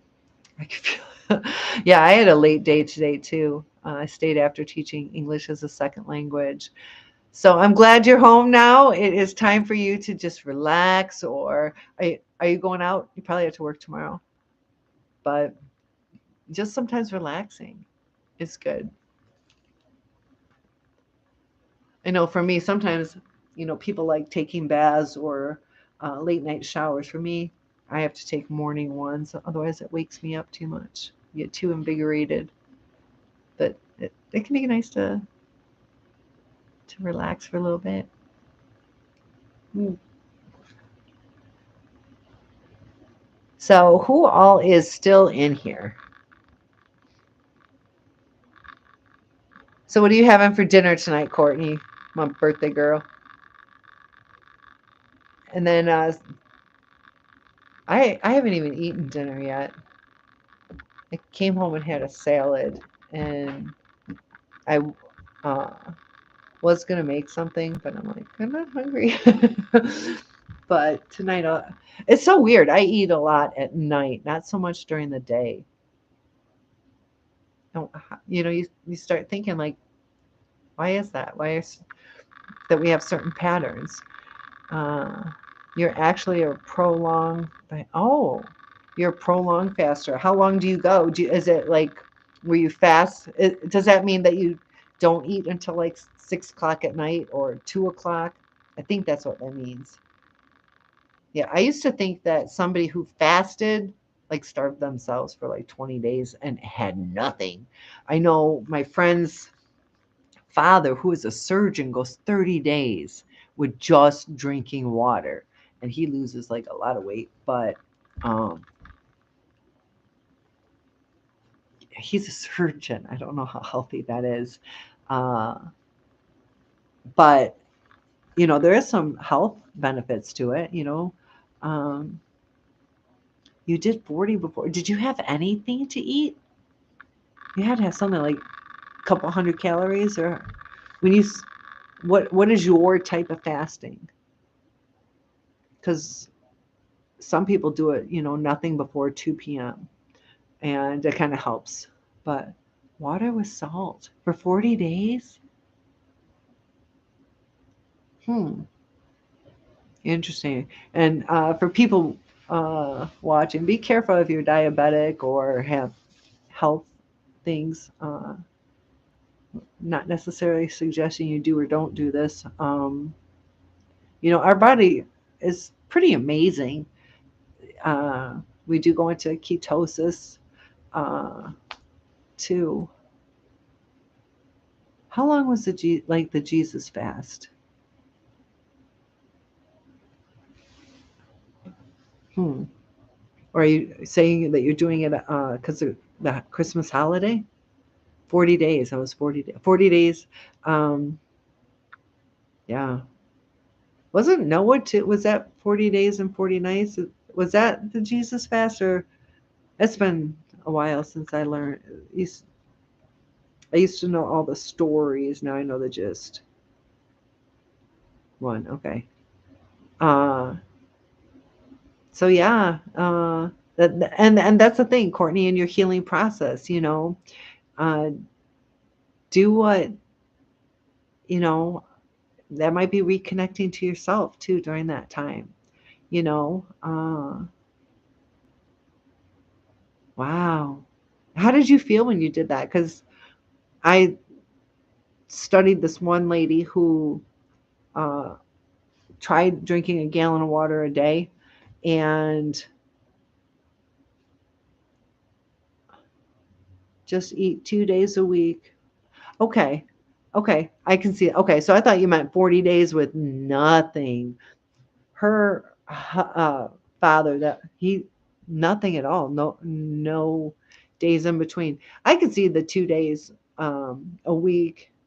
Been living like that for 4 years now. I could see that. Like, uh, there are times that, yeah.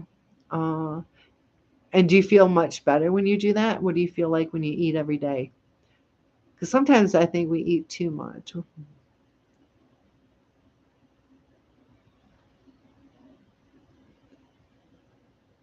Oh, you did a full 40 days of no food 4 years ago. Huh. Well, I didn't. Well, good for you. Well, it's your birthday though. Have extra salt with your water today. You deserve it. And Samantha, are you still there? Because even though it's Courtney's birthday, I'm probably going to have to get some sleep. Got to still call my mom and see how she's doing. Samantha. But have so with your person, you said that you went through some physical abuse. Did you ever fear for your life? Was it that bad? Because sometimes they can be pretty serious about it. Other times too, they just threaten it, and that's where it's confusing. Are we making the right decision? Staying? Are we safe? And just a mental turmoil uh, really throws us off. Oh, hold on. This, there we go. So, guys, thank you so much for joining me. Um, your family wanted to send you across the country. Um, what do you mean by that? They wanted like to fly you away, and are they? You're saying that they were so mad that they wanted to send you across the country. He was very. Oh, I get it. He was very dangerous, and your family's like, no, you're getting the frick out of here. We're going to protect you. You need to go as far away as possible. I think that's what you mean. Does he know where you are now?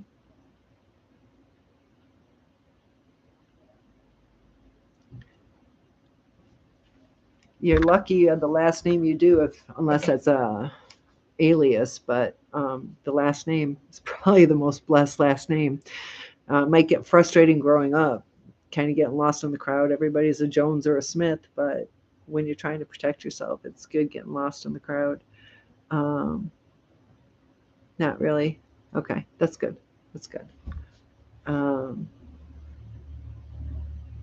and we see things, patterns, and you know, with the cognitive dissonance, it keeps us stuck in a bad situation because we're justifying it or denying it, and it's not a good choice to do that. Um, I wish I could see the names of who is in here live because people pop in and out. And I see there's somebody else here too. And I'd like to address anything before we go because I have to wake up early and it's been 2.5 hours. We've been doing this. I could go on forever if I didn't have to work in the morning. And be sure to like and subscribe. That really helps with the algorithm so we can grow this channel. But Courtney, thank you so much for spending your birthday with me. And maybe this is kind of like a little connection thing. When I taught English to the Japanese today, um, it was like a last minute thing. I'm like, what am I going to focus on today? And I wanted to get like the fork and the knife and spreading things. So we kind of decorated cookies today with some frosting and sprinkles. So maybe that was our little birthday celebration for you. All right, you get some sleep too. You're welcome. And I will see you guys again soon. Happy birthday. Good night.